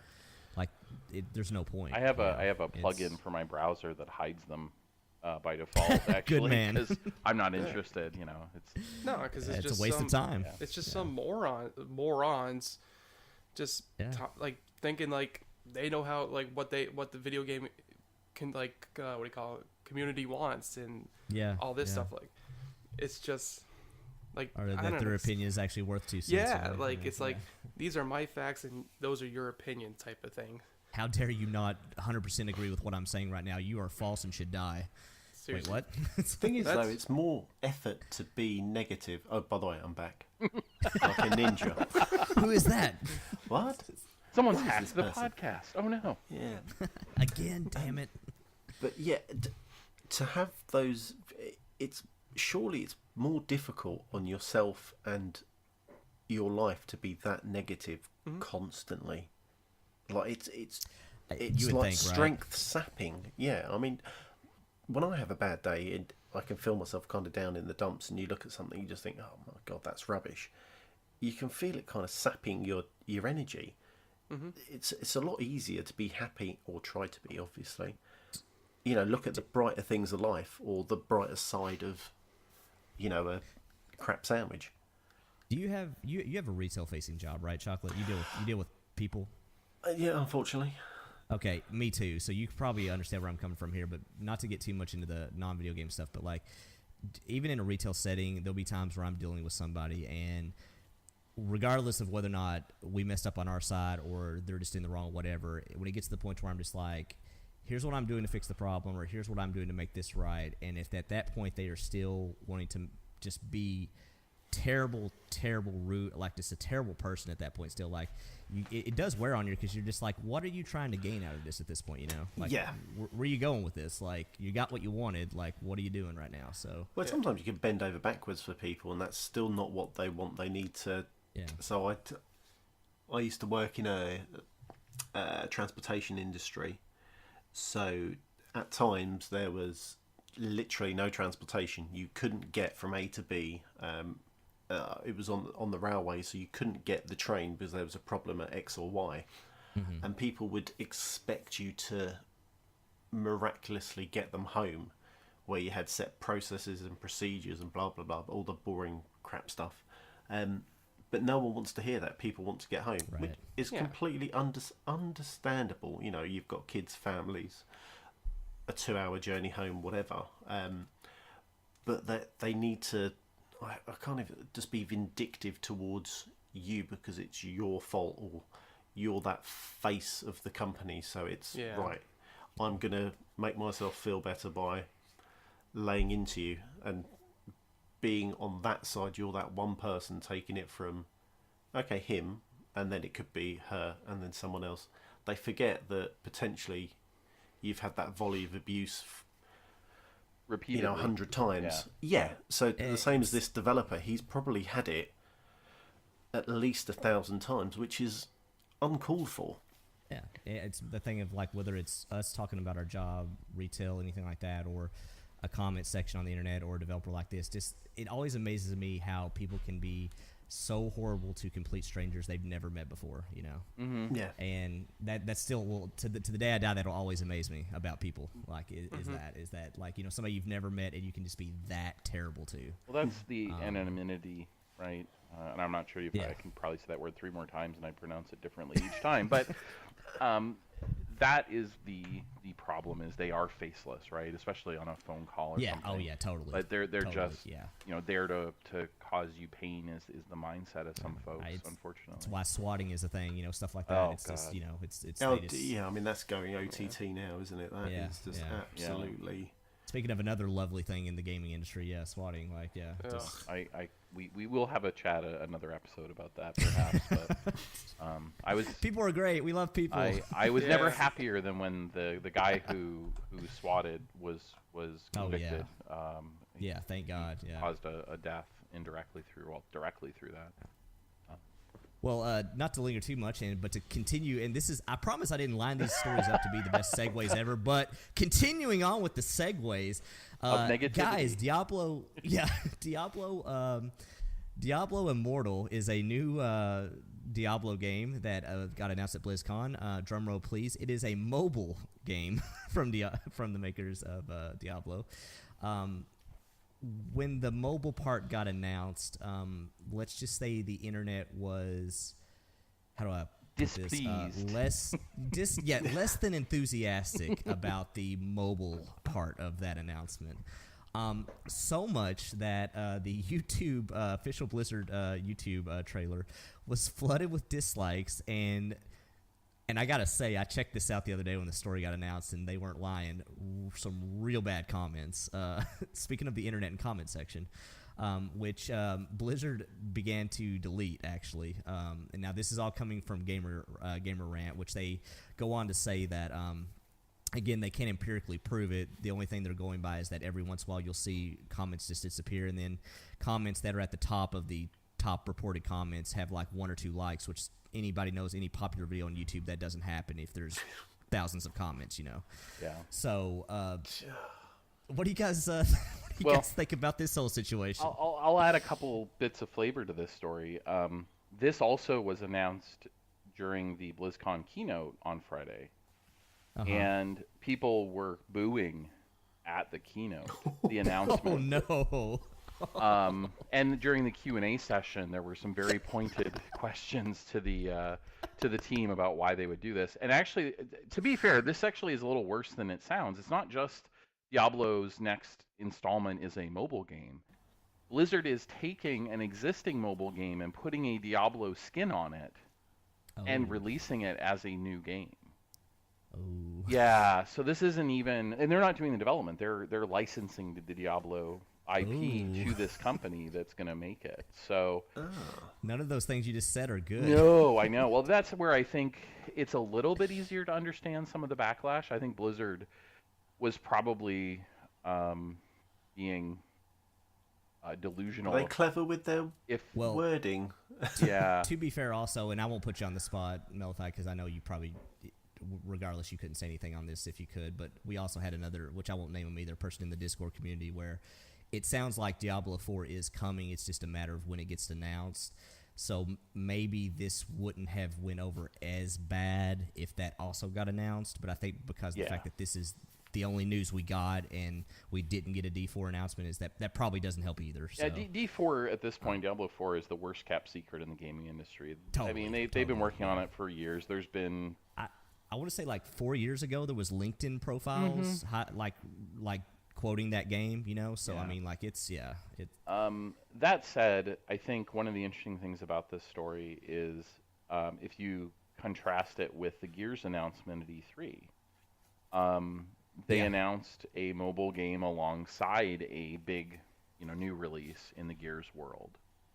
Well, and to be fair, 2 new releases. One, a XCOM-like PC game, and then also a Gears 4. So yeah, exactly. I think you're nail on the head. It was easier to swallow at that point. It's like, oh, I'm not into that, but at the same time, I don't have to be because I've got these other 2 things. Yep.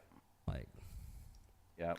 So I think that's where Blizzard was just being a little naive.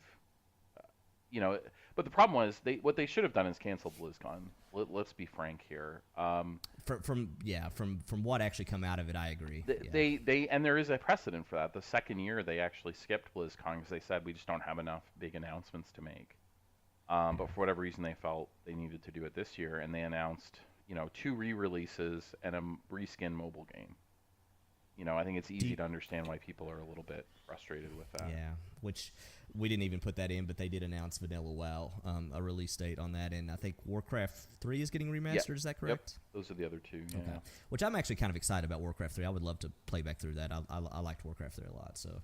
But it does beg the question of what are those 4,000 employees at Blizzard doing all day? It's, just playing Overwatch, What else? I was going to say that. Yeah, and Hearthstone. Don't forget Hearthstone. Which they question Mellified, or no, go ahead. I'm sorry. I was just going to be snarky and say, they still haven't ported Hearthstone to consoles. Oh, actually, it's mobile and PC only, which is kind of a shame. I would love to be able to play it on Xbox. That is super weird, actually. Now that you mention that seems like that would not be that difficult. Shouldn't be. Armchair dev here, but no, it shouldn't be. It was a Flash app when they were prototyping it, Hearthstone. Oh, true. So, I remember seeing it. So that's next year. Yeah. That's next BlizzCon. That's the headliner for next BlizzCon. Coming to console, thanks, drops the mic, walks off stage. Oh, man. I do have a question, though. Do you think, realistically, like the people that kind of planned this event, did they think that this was going to go better, do you think? I think, like any big company, right, you have the problem that everybody's got their own jobs and they're kind of heads down on it, and so it's easy for decisions to be made in isolation. That if you were to take a poll of the entire company and say, do you think this is a good idea, you'd probably overwhelmingly be told no. But because there's just not a good mechanism for that in place, these things kind of happen in a vacuum.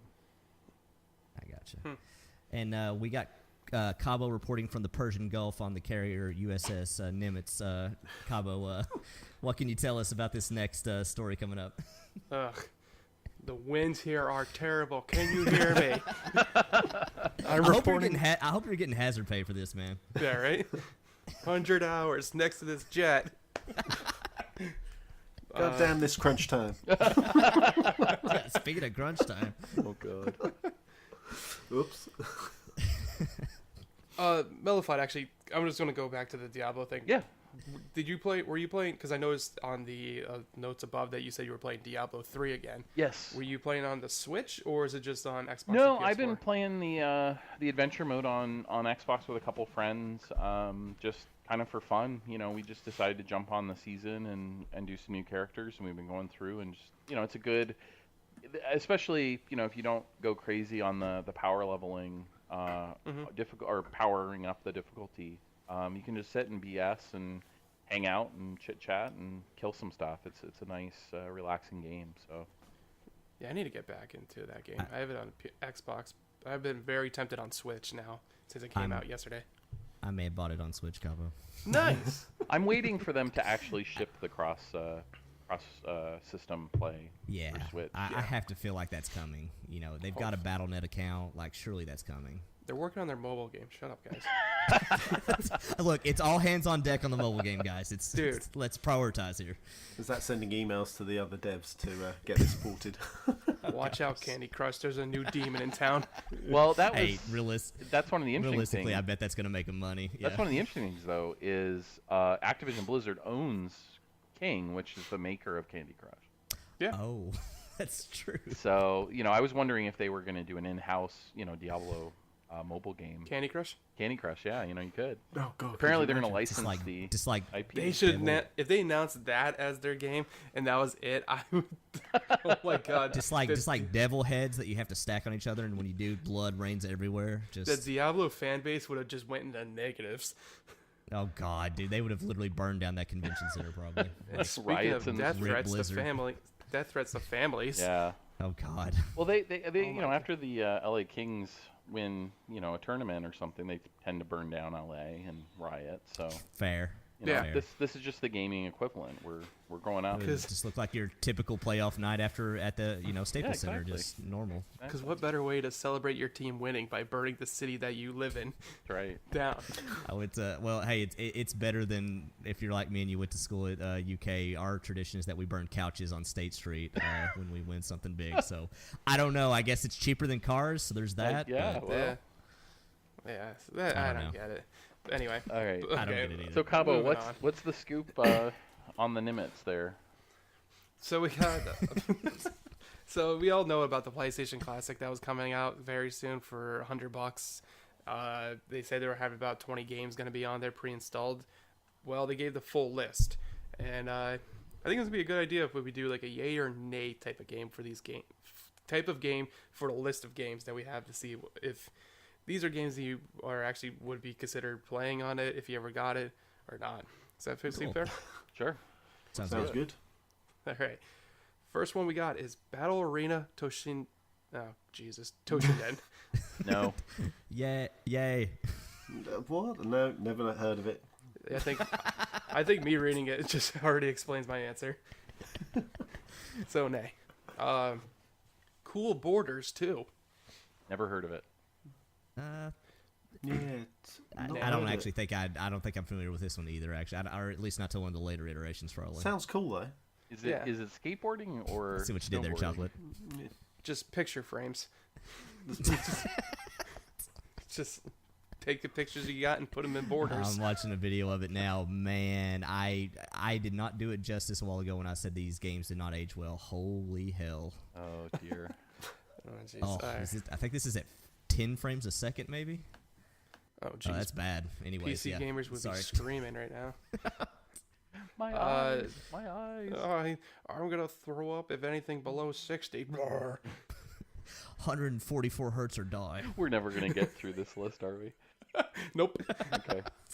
All right, I'll be quick. Quick hits. Destruction Derby. No. Maybe. I thought that I have fond memories of that game. It was Destruction Derby 2 is a better game than that one, but it's still pretty good, I think. All right, that's an A for me. Final Fantasy VII. I've got it I never got elsewhere. into I don't this. need to buy this. I know. I'm gonna say yay, but I probably couldn't go back and play it again though. If I were to buy the PlayStation Classic, this would be the only system that I actually have Final Fantasy VII on now, because I didn't buy it anywhere else. So this would be a yay for me because I always wanted to play it to get the hype, as in why 7, 8, 6, or whatever, like in that vicinity is like why it's the best Final Fantasy. So I don't know. Yeah. Grand Theft Auto, the first one. This is the top-down Yeah. pixel shooter, right? Yep. Yes. Top down. Yep. Yeah. Nah. It's been done elsewhere better, I think. I'm gonna say nay. Yeah. This one's an A. Intelligent Cube. It's a fun, No idea. fun little puzzler, but not worth the system. Am I pronouncing it itself. right with a Q Yeah, instead it's of cube. a C? Cube. Okay. No, it's a fun little puzzle game. I remember that one. I don't mind puzzlers, so I would say yay on that one. Jumping Fish. No. I just want to look at this list sometimes and be like, was there really not 20? Was there not other better games on this system, or maybe I'm just not thinking of them, or I don't know. because like I'm looking at this list and I don't see Gran Turismo.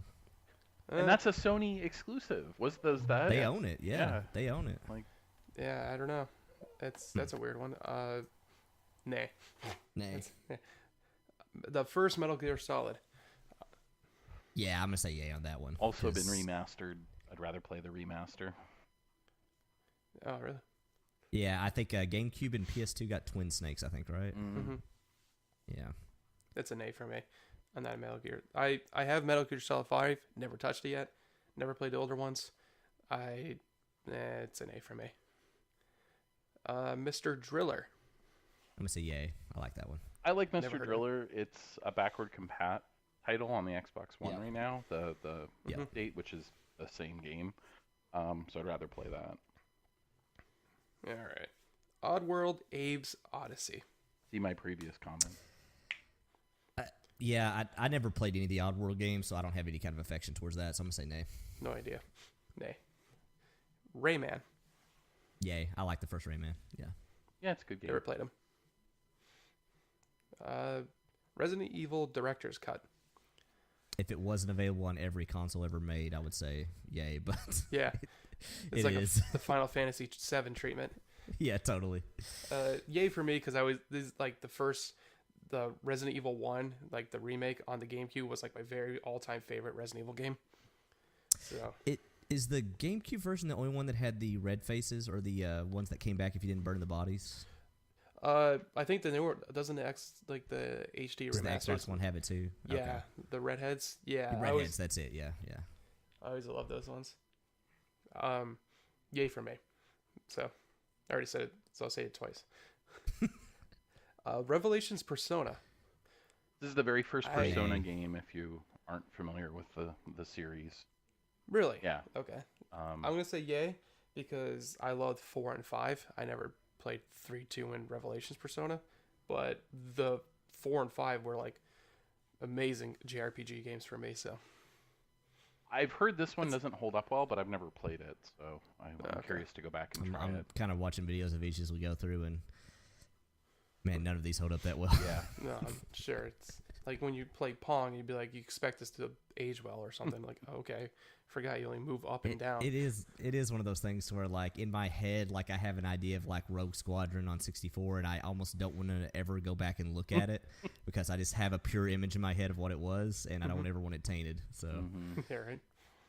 All right. R4 Ridge Racer Type 4. Say that 5 times fast.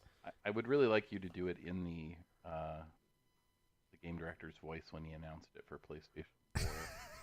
I never even heard it. Oh, Ridge no. Racer! yeah, they R4 Ridge Racer Type 4. nailed it. Thank you. Yeah, Can't much- even tell much which better. is the real Micro one. Machines. That's what you need. Uh, All right. So that's an A for me. I have no idea what the hell this is. It's a racer, Ridge I'm Racer was assuming. okay. Yeah, he was okay. All right. Super Puzzle Fighter 2 Turbo. Yes. I would say yay, and I think that might be the best game on this entire list, in my opinion. I know it's crazy, but I think it might be. It holds up really well. Again, it's on It Xbox, does. so I would just pay the does. Xbox version, and I can play that. Although, actually, I don't know if that's back compat now that I think about it. But I don't idea. know, actually. Yeah. it's a good game. Siphon Filter. Maybe the worst one on this list that didn't hold up, I would argue. This is the sniper one, right? You could snipe in it, yes. But I'll put it to you this way. You guys almost need to go look at it right now, but your guy literally looks like he's made out of 4 blocks, like pixel blocks. Nice. Just walking around. Oh, man. All right. I'll take your word for that one. So let's go with that. Tekken 3. This one's yay for me. I actually do like the Tekken series fighting games. I mean, I'm gonna say I like them, but the last one I remember playing was on the PS2. Yeah, I would say yay. I know a lot of people that have fond memories of Tekken or really like that series, so yeah. I'm such a snob. I'd rather play 7, I guess. What was that? What'd you say? Tekken 7. I'd rather play Tekken 7 Oh, okay, on okay. the Xbox than go back and play the old version. I mean, if I were to compare any other fighters, Dead or Alive is my favorite fighting one. So, but obviously, if I were to have Tekken 3, I would pick that. You don't say Cabo Dead or Alive, huh? Okay. Yeah. Oh yeah, especially their volleyball games. No, Just giving you a hard time. I'm just I know what you're going with because like they have some physics that they really focus on that is very let's just say I've pulled up just for funsies to see the marketplace store for the Dead or Alive game on Xbox. Oh, yeah. There's a lot of cosmetics in that game, and really seems like there's a theme behind them. So Oh yeah, they're probably all swimsuits and thongs. you know, Oh, there's just a bunch of, it's just pervs out. But I always liked it because of I always loved because Ryu Hayabusa was in it. oh, okay, He was my gotcha, go-to gotcha. fighter. Nice. Yeah, I'm here for the men. It's reverse porn for Kabosky. He's here for the story. He just goes over the other stuff. I watched college girls too for the story. Totally. Yes, I'm like, oh, so Julia is the kidnapper. I knew it. Yes, I told you. I hate these little scenes that they're doing. Jeez. They have to be naked all the time. All right, off tangent. Where's Chocolate when he You're don't? right. He's missing all the prime Chocolate moments. Just I mean, it's just I'm surprised he hadn't got like a Spidey sense tingling in the other room, and he just rushes back to the microphone. He's like, the kid needs to go to bed. Go to bed now. And just turns around. I'm needed elsewhere. I gotta go. He just jumps on the ceiling, starts crawling back into the room. Oh my god. You're right. We're never gonna get done with this list at the rate we're at. We actually have 3 more left. So the next one, this one's weird because I'm just gonna say now because the PlayStation 1 controllers, they're not the ones with the duals with the analog They're not. sticks. Yeah, So they're I don't know not. how this one, Tom Clancy's Rainbow Six, is gonna work. I don't know because I would have normally said yay because I actually played a lot of this game back in the day. But yeah, I'm like you with the D-pad. I don't know. I mean, that seems terrible. Just imagine playing on PC with just the keyboard. Yeah. You know, I mean, that's, Well, but even then you got the mouse though, technically, right? Or well, I guess you said just the keyboard. Though. that's what I'm saying. Like it would feel like that because you don't have the analog Yeah, true. controls. It's like the C stick in GoldenEye. Yeah. Just That the was headaches your when look. that or when you fought Oddjob or Jaws, the whole problem with it's like, hold on, let me aim. Hold on. Yeah, no, let me get that little red Yeah. crosshair on you. Hold still. Hold still, darn it. This one I never played. This one. It's always a lot of people actually always like this. They always hope for a remaster or a new one. But Twisted Metal. Yeah, I played the one of the PS2 versions a little bit. It's fun. I mean, I don't know. I guess this is probably obviously this is the first one, so I guess this is the one that spawned it all. But I don't know. The PS2 one I played back in the day was fun, but I didn't stick with it though. I always felt like the controls never felt that great on it, but maybe that was just the version I played. Yeah, I never spent much time with it myself. I think I probably played like a total of like 2 minutes out of my whole life. You played as the clown, and that was it. Yeah. You played as Drive into a wall. Sweet Tooth. There we go. There's my Twisted Metal knowledge. Sweet Tooth is the clown's name. There you go. Yeah, I would maybe play it. I don't know. I have no idea. This will be a nay for me, though. And the last one, finally done with this list, is Wild Arms. No idea on this one. It's a JRPG. Okay. It, I think, just got re-released on Switch. Although I don't know if that was this game. I think you're right on this one. I've never seen wanted this to say name that- around. Yeah, I want to say the name looked really familiar, and I just thought it was crazy. But yeah, I played it I don't like know. one of the later ones, and it was a good JRPG if that's your thing. Nothing revolutionary, but Yeah, this would be a yay because I am more of a JRPG player. I do enjoy them. So. so when as can I we said, get all this- these fine games, Cabo? Oh, just hold on a second. I got the information for you. So wait no further because today, actually, the day we're recording right now, it is 1 month from now that you could get these PlayStation 1 classics. So December 3rd will be the date that you can get it for. for all these games, it must be like $1 million, right? I mean, this is a lot of games. Oh, yeah. But if you call right now, within the next 30 minutes, you can only get it for $100. Now that's a steal. $100. I Take- don't believe you, Cabo. Oh, but believe me, Sony is very generous to give us these 20 games for only $100. Like $5 a game. Like, geez, you spend $60 for Red Dead Redemption 2 when you're spending $5 for cool borders too. Yeah, $100. I'd pay that alone for Battle Arena Toshinden. Am I right? Oh, seriously, Tekken 3, that's a slash of a karate chop of a price. All right, yeah, I'll stop. Okay, I've we're given done. enough. I can't wait I till don't know. Risky hears this.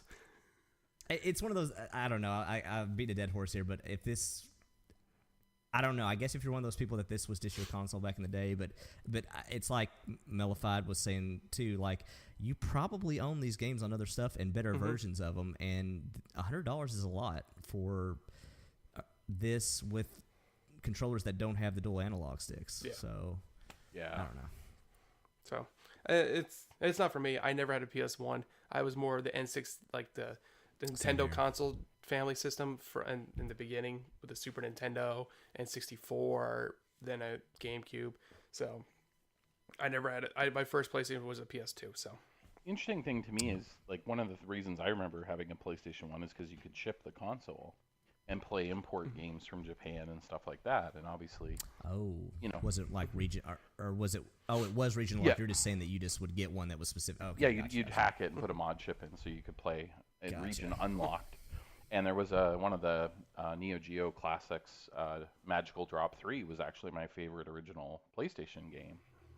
I have it on Xbox from the ACA Neo Geo titles, but I think the price point is a real big issue when you compare it to the NES Classic and the SNES Classic from Nintendo. Yeah, totally. You know, those are And you could argue too the Nintendo versions are, while you can get them, I would say it's much harder to get legally those versions of those games versus like these. Yeah. You can pretty much get them legally in tons of ways. So oh yeah.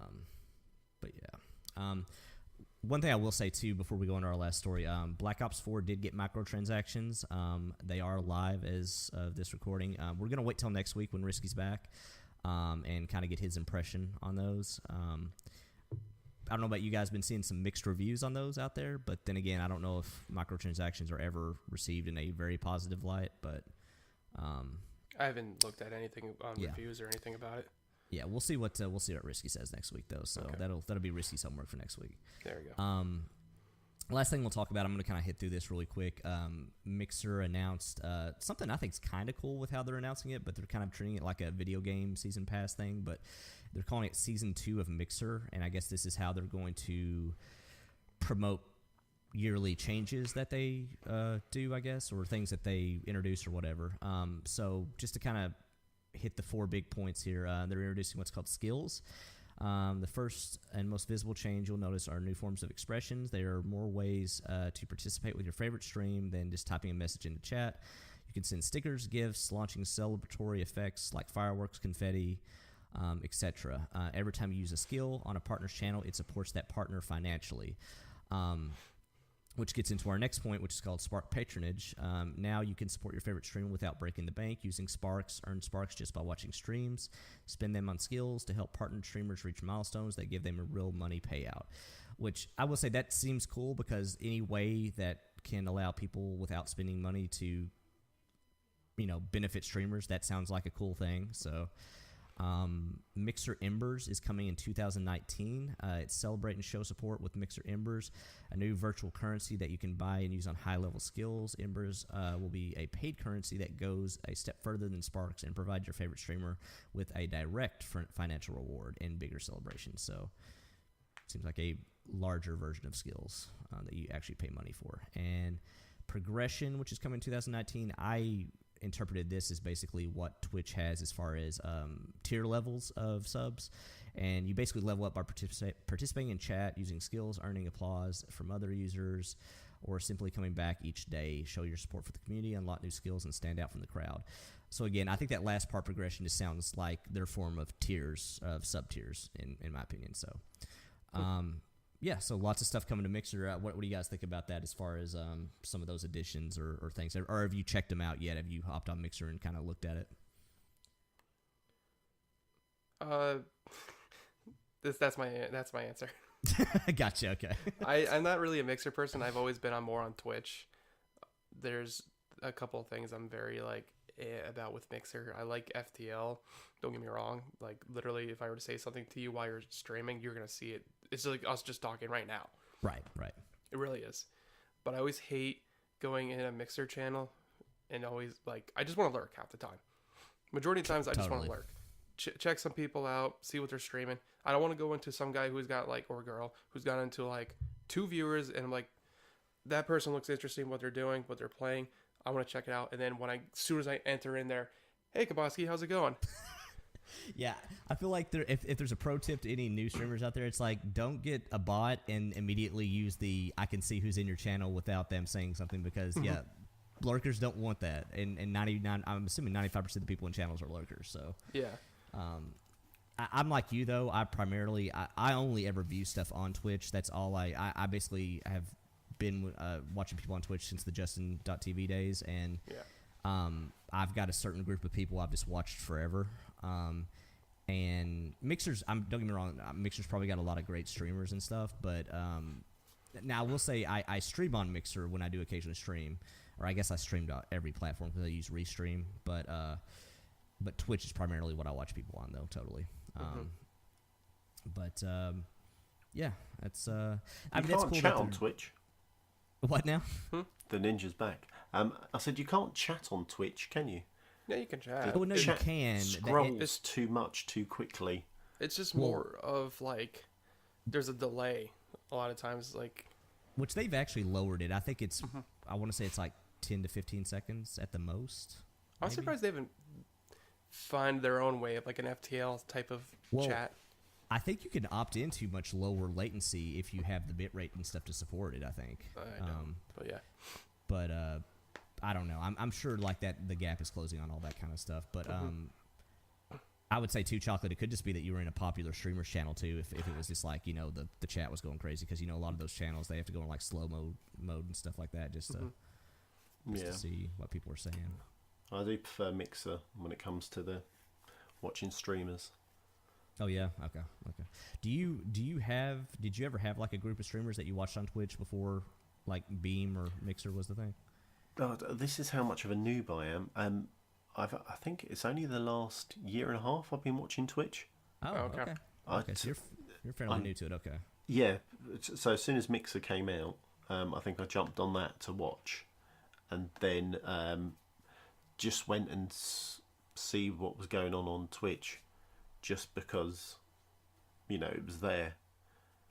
So yeah, I'm terrible. I'm such a noob. No, you're good, man. Gosh, Chocolate. No, just kidding. Yeah, god damn it.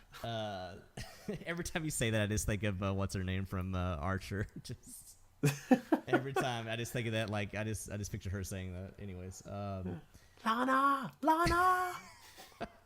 You're not my supervisor. Yeah, I love that. That and Sploosh. Oh my God, Archer's such a good show. Archer. Anybody out there listening to this, go watch Archer. It's a good show. It's on Netflix. Yeah. Let's see. Okay, moving on. We're gonna get out of the news and we're gonna go on to some other news. I say get out of the news. We're gonna just talk about other stuff. Mellified, what do you got for us on Back and Pat?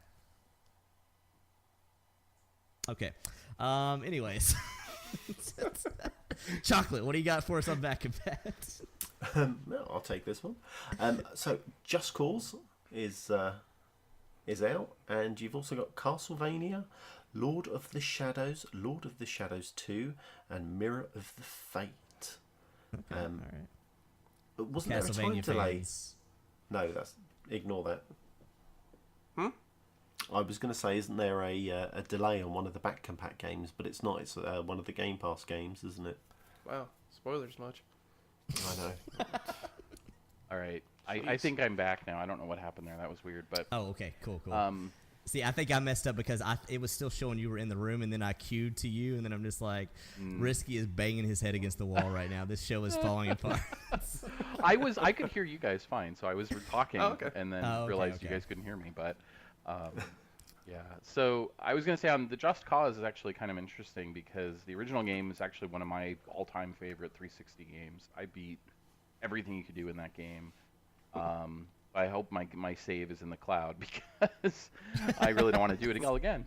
I was gonna ask if you're able to get on the Xbox One, are you gonna replay it again.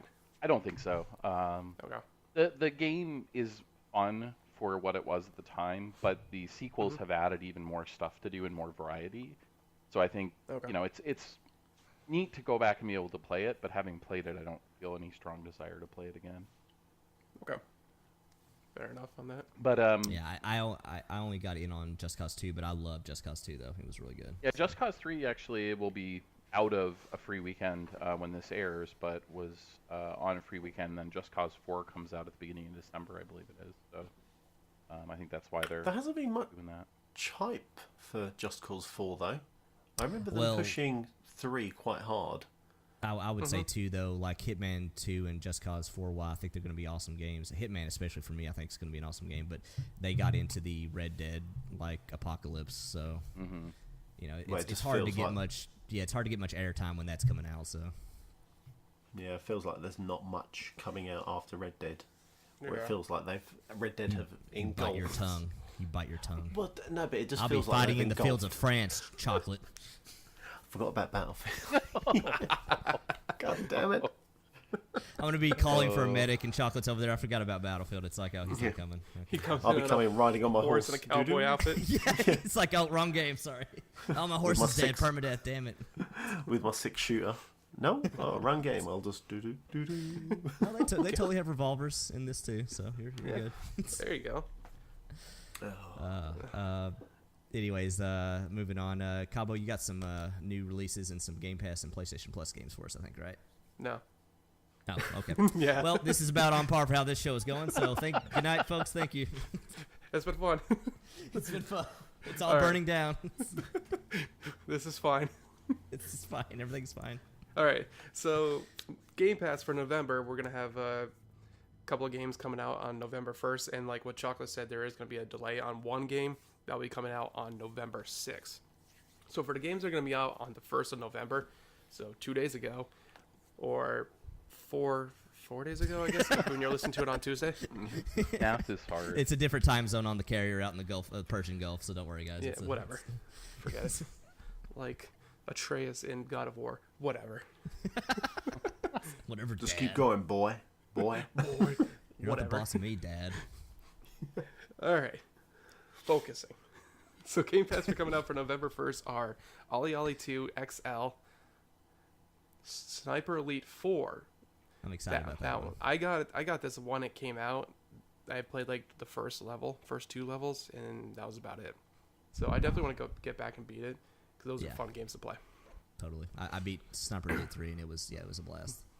Yeah, it's fun. I beat 3 and 2, and I always enjoyed just that bullet train type of thing. Oh, like yeah. the bullet cam.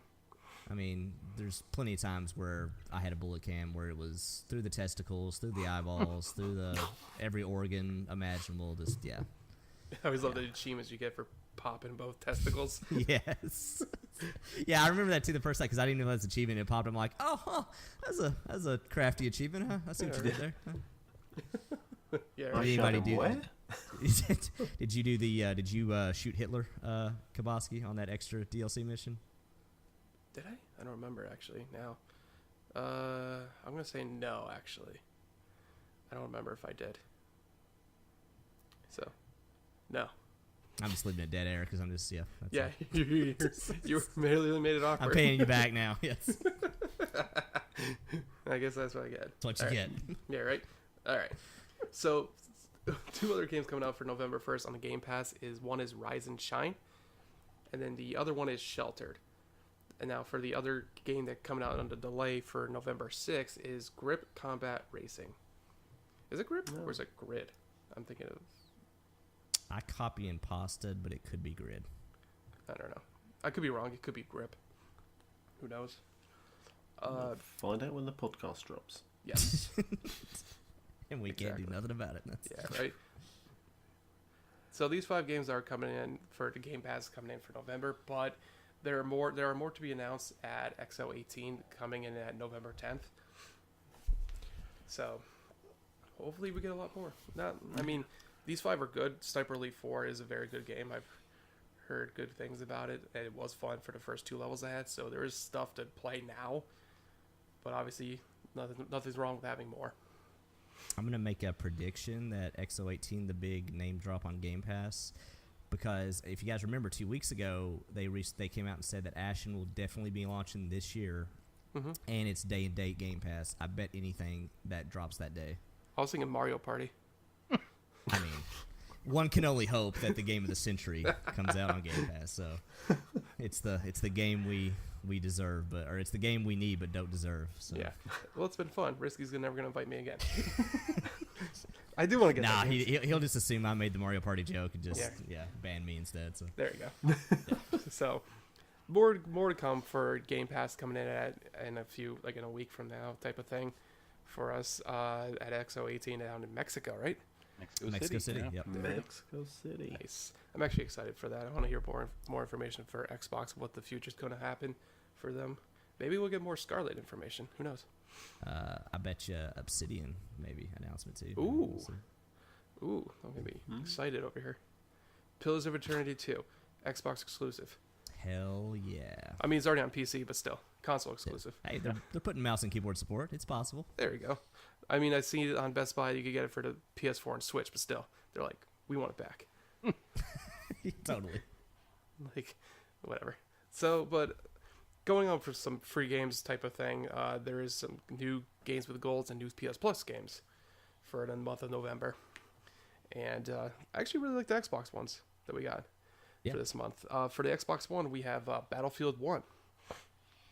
Just in time before Battlefield 5. So if you've ever been on the fence about it, but you didn't play the previous one, you can play it for free get it for free on November and play it as much as you want. And actually, now it's too late now. But I was about to say, it's kind of a dirty trick they did with putting this Game Pass this month, because premium and all that stuff was free for like a week or so, but it's already passed. It was like good still, I think. Like the first day, I think, when it was games with gold, I think premium was still free. Was it? Okay, I could be wrong. Yeah. But other game for the Xbox One that's going to be on games with gold is Race the Sun. No idea. No idea. Yeah, nothing. I don't know. Yeah, whatever. So for the Xbox 360, this one, I'm surprised. Doesn't surprise me, because this whole series has been on games with gold like every month. But I think it's Assassin's Creed, contractually obligated. yeah, right. That's the first Assassin's Creed game. And the other one is Dante's Inferno. I've been told to play that, Dante's Inferno. Dante's Inferno is good, actually. That was EA put a lot of marketing into it, and I don't think it was quite what people expected, but by all accounts, it was actually a pretty decent game if you went into it without a ton of expectations. Is it like a hack and slash? It's like an old school God of War game, Okay. basically. Yeah. Boy. Well, before that, God of War. I'm still saying it. Boy. Yeah. Is the Assassin's Creed got the X update, right? The first one? Yeah, I think it did, right? I don't remember. If it did, it would be, to me, pointless. So, Yeah, I agree with you, Cubby. it did. No, it did. It got a 4K. It did. It got the X update. Yep. Tetris got a 4K update. Finally, they listened. The blocks look so real.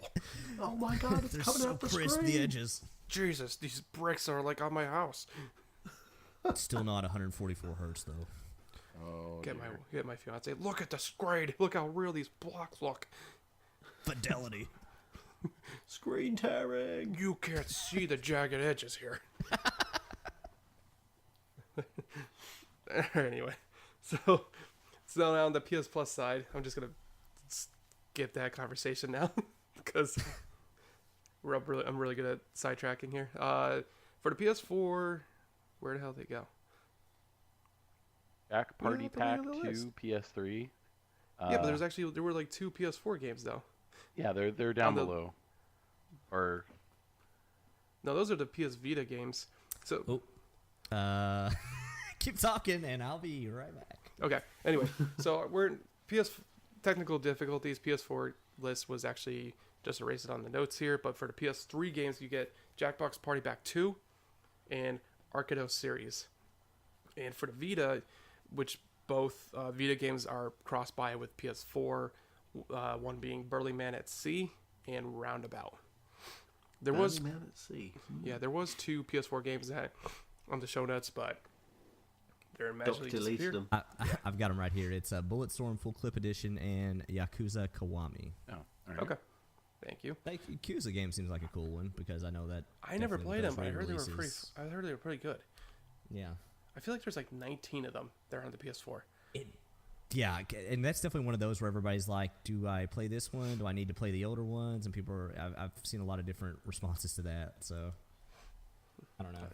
I don't know. Are they like one of the games that's like Fire Emblem or something like that? You could play any Fire Emblem game. You don't. They're their own story. No, Kinda Or it's thing. like Final Fantasy. Yeah. Yakuza is one continual story. It's like the same character through many years. Okay.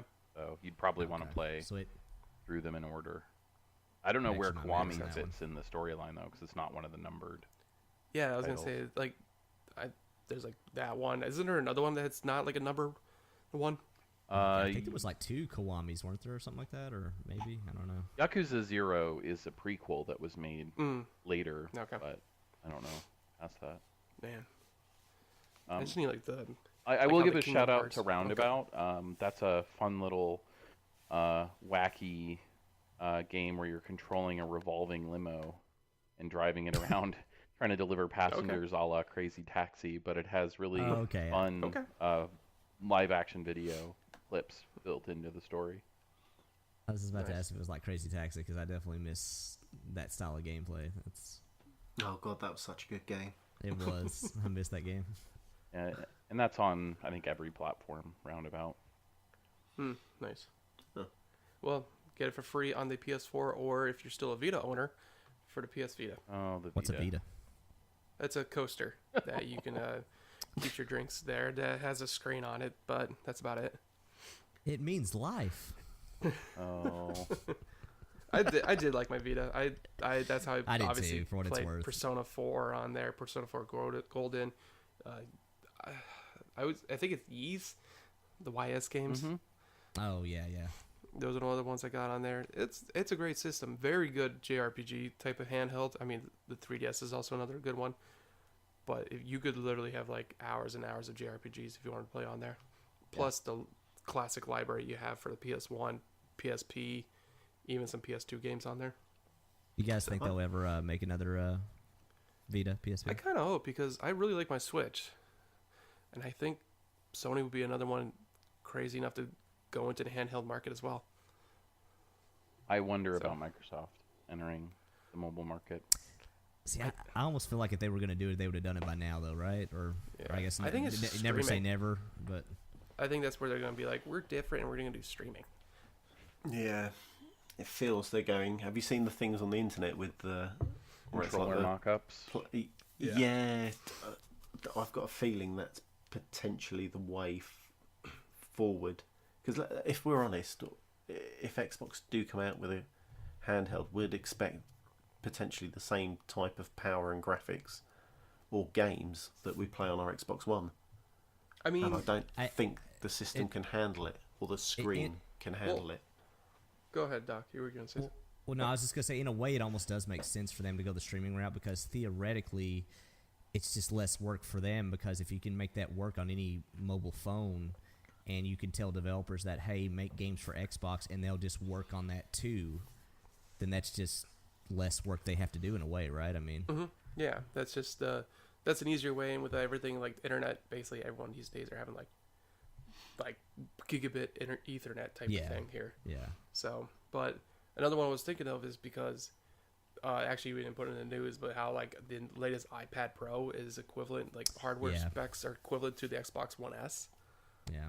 So it is doable. It really is, because Yeah. if the latest iPad here can do it, it's a matter of time. Well, I was thinking keep track. Microsoft's play in the phone space failed. They have all these new first-party studios that can make exclusive games for a mobile platform that they own, and they could still tie it to the Xbox streaming. But actually having their own hardware lets them reach markets, that LTE, on your phone is actually really horrible latency-wise, so it makes streaming pretty challenging. Yeah. So I think there's still a place for dedicated mobile hardware. But would you expect the games to be like your Xbox One. I can see it. Yeah. I mean, I think it's what like Kabosky was saying. I mean, I think that's possible. I think it's only a matter of price point. I think that's the only problem is you can do anything at this point as far as graphics go. It's just a matter of the price point you can put it at. Well, and you look at the Switch, Plus- right? You're doing 720p undocked and 1080p docked to save battery primarily. And they still have games like Mario Odyssey and Zelda where Metacritics were like 98 and 97 type of scores. It's like it doesn't matter like quality wise, like how it looks on a screen. It's just the game, quality game wise. Well, and even the Switch itself, if you put a huge ass fan on that thing, you could get more power out of that Tegra processor. It's just, I mean, again, that's form factor at that point, and the limitations you have in that aspect. But it's, yeah, I mean, it's like you're saying though, Cabo. I mean, like that, Nintendo has pioneered the space of like, these are more artistic-y, cartoony looking graphics, but at the same time, they do a great job with that, and people still love it. So. Yeah. So They have Gears Funko Pops is all I'm going to say. So if you want a model to combine the Nintendo aesthetic with a Microsoft That's property true. on mobile, That would I think you You're have not the way wrong. forward. You're not wrong. that would be the game. That would be the game. yeah, right. I was gonna like really diss Funko Pops, and then like when I did some quick research, a lot of people have Funko Pops, so maybe I should watch for myself when I talk about Funko Pops. I have one. Your co-host has a few. I saw them, Chuck. I know. That's I was kind of talking about that too. I was just like, well, maybe before I totally trash anybody that owns these, like, yeah, So, they're awesome. That's what I meant to say. so Cabo, do we have any new games coming out this week? No. Yeah. It strikes again. Yeah, we got some new games coming out that came out this week. Yesterday, Moonlighter for the Switch came out. Rogue Awesome game. Legacy for the Switch came out today. And on PC, we have the Overkill's The Walking Dead that came out today. And as for DLC-wise, Well, Earthfall... real quick, for Overkill's Walking Dead, if you're confused like I was, there's still a console version coming, but it was delayed until February. Oh, okay. I didn't know that. I haven't really been paying attention to that game, to be honest with you. So, that's my knowledge. The DLC for Earthfall is Invasion, it's called. It is free. It's available now for all owners on the Xbox One, PS4, and Steam for PC.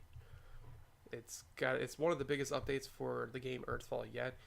It includes the invasion mode, a new horde survival game mode with 4 new maps, a new player progression system, new perks, new abilities, and even remastered audio for weapons. So, for any Earthfall players here, there is a new DLC that came out today for basically all platforms minus Switch. Have at it.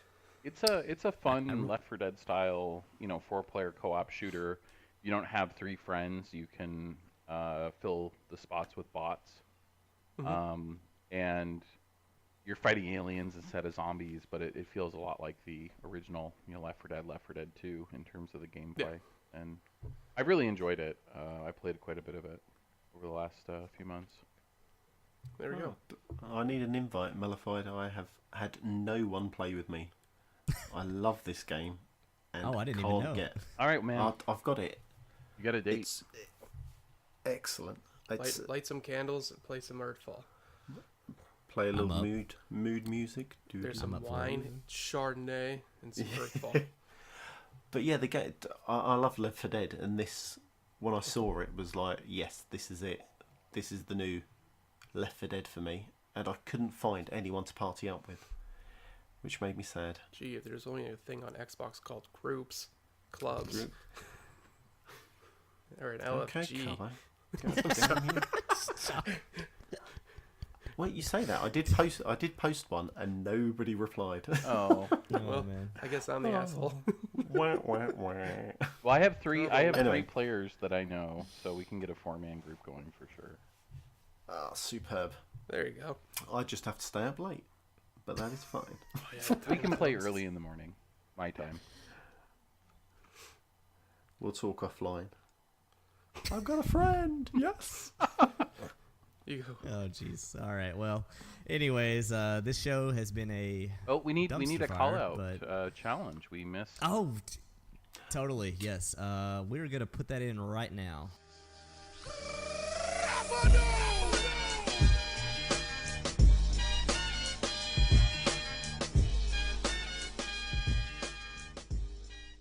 Again, I've been listening to Real Gamer Score. Pluto, Chin Doctor. I've had it with your nonchalant attacks on me. This is it. Next week. Bring your crew, because I'm bringing mine. We're going to crush you. The details will be up on Twitter. We'll be streaming it. I don't need to edit it. I'm coming off back-to-back wins. I'm going to Australia for another continent I'm going to destroy. See ya. Would you say that Chin Doctor might take one on the chin? He may need to go visit his chin doctor one more time. But He ain't gonna be flowing up that river like a salmon if you catch my drift. When he jumps up like a salmon, I'm going to slap him down. All right. Well, I think we've done enough damage now. So, thank you, folks. Let's plug this up because wow, I have done enough damage. So here we go. we're just helping your reviews go down from 5 stars to 1 star. I mean, you know. Get these 2 off. Get Doc and Chocolate off this show. I really liked Mellified Chocolate and Cabo, but Doc, I thought you were firing him like 2 episodes ago. God, all he Anyways. talks about is Battlefield. Look, God y'all. damn it. Look, you can't tell me you didn't watch that trailer and think of Saving Private Ryan and be like, this game's going to be awesome. That's all I'm going to say. Anyways, shout out to the website, crossatlanticgaming.com. If you just want a quick plug to basically have people Google or type in and everything is there that you need to know, there you go, crossatlanticgaming.com. If you want to keep up with all of us on a day-to-day basis and join the conversation, come and hang out in Discord. We are all there every day, all day, chit-chatting. That is the place to be, just to, come say hi. You don't have to really, do anything. Just, come and meet us and chit-chat. Cool people. Bring animated gifts. Also that. Anyways, if you would like to support the show with your hard-earned money, head over to patreon.com/CAG podcast. Never required, but we do appreciate it. Helps us out a lot. Like beginning of the show, we were talking about we're giving away a game next week. That's all because of all you guys that help us out. I didn't break any rules there, right, Chocolate? No, you sidestepped it. Okay, all right. We are not going to jail yet. Okay. If you like to stay up to date with Cross Atlantic Game, make sure you follow Good Try Kabosky, us on Twitter and Instagram at CAG Podcast. Good try what? Just, in general, nothing else. Just question, comments, and concerns, specifically concerns, you can reach us at cagpodcast@gmail.com. Please don't flood it after this episode. We know. Also, our monthly mailbag, which will be coming up again. You could about messed up again, Chocolate. I can't talk about ways you can win stuff. Anyways, Merch Room. Let's talk about that. Merchroom.com. If you use promo code CAG10, you get 10% off. Legit, some cool stuff we got on there, actually. I will say Ladonian, when he picked out the colors for our theme, he did a good job because it actually translates pretty cool into some hats and T-shirts and stuff. Yes, he did. Anyways, guys, sorry for everything. Everything. Just so sorry. But thank you for tuning in. What are you this sorry week. for? That you're on an aircraft carrier. What? Just tell him he's got the green light. Just take off. Just go. I'm waving my 2 glowing sticks at it. Take the lane. Go. Take the lane. Holy shit. Okay. Yeah. Come back next week, please. Don't let this be the last episode. We're so sorry. We're not sorry. You missed some See? really good moments, though, Chocolate. There was some moments that were just teed up for you, though, on the comments, and I really feel bad that you weren't here for them. But I can't believe how much of a pest she was. hey, question: was that Cabo on the penis there? That the inserted? Wow, phrasing. That the Yep. line there. It was okay. Yeah, Just yeah. making sure. All right. I want to give credit where it was due. So. Cobo was all over that penis. Wow. Can't get away. Whoops. Wow. Oh man, PTSD on episode 1 with Kabosky on the Switch there. So. All We coming back. mentioned that earlier today too on the episode. Yeah, that was just- pre-recording. Yeah. No, I think I think I I don't was even know. No, because when I mentioned about how I beat Octopath, I Oh, brought it back up. right. That one was for Risky. yeah. Do you know- I just remember when I did say that, and all I see in the chat was like Cabo, this timestamp. I'm like, oh god, I already broke the rule he told me not to do. Dang it. He's gonna have to censor a lot of stuff in The FIFA early talk. on section. Anyways, also I forgot to thank you guys for being on this podcast. By the way, Mellified and Cabo, thank you so much for being here. That was all gonna be for bloopers, but never mind. That's just a part of the show now. Thanks so much for being on this. So you just caught like a minute of me in the airplane. Actually, big shout out to Mellified because you came on short notice, and we really appreciate that, buddy. Yeah. Yeah, glad I could help Thank out. you. I'm a big fan of the show. Yeah, it's a and- really fun talk. yeah. Stop laughing at me. I'm just wondering, real quick, Cabo, like, is your room on fire? Does that thing just spit out flames? Like, I'm not in Kansas anymore. I can tell you that much. Well, they make Bitcoin miners that also act as room heaters. So I'm wondering if Cabo's just making money while he's podcasting. Shut up. You're ruining it. he's got a It's grow not- operation. It's a grow operation, and let's just hope he's in a state where it's legal. So, Yeah, right. It's not under my mattress. It's not. anyways, thanks for watching the show, guys. Watching the show? Listening. I've said that 5 times. Bye.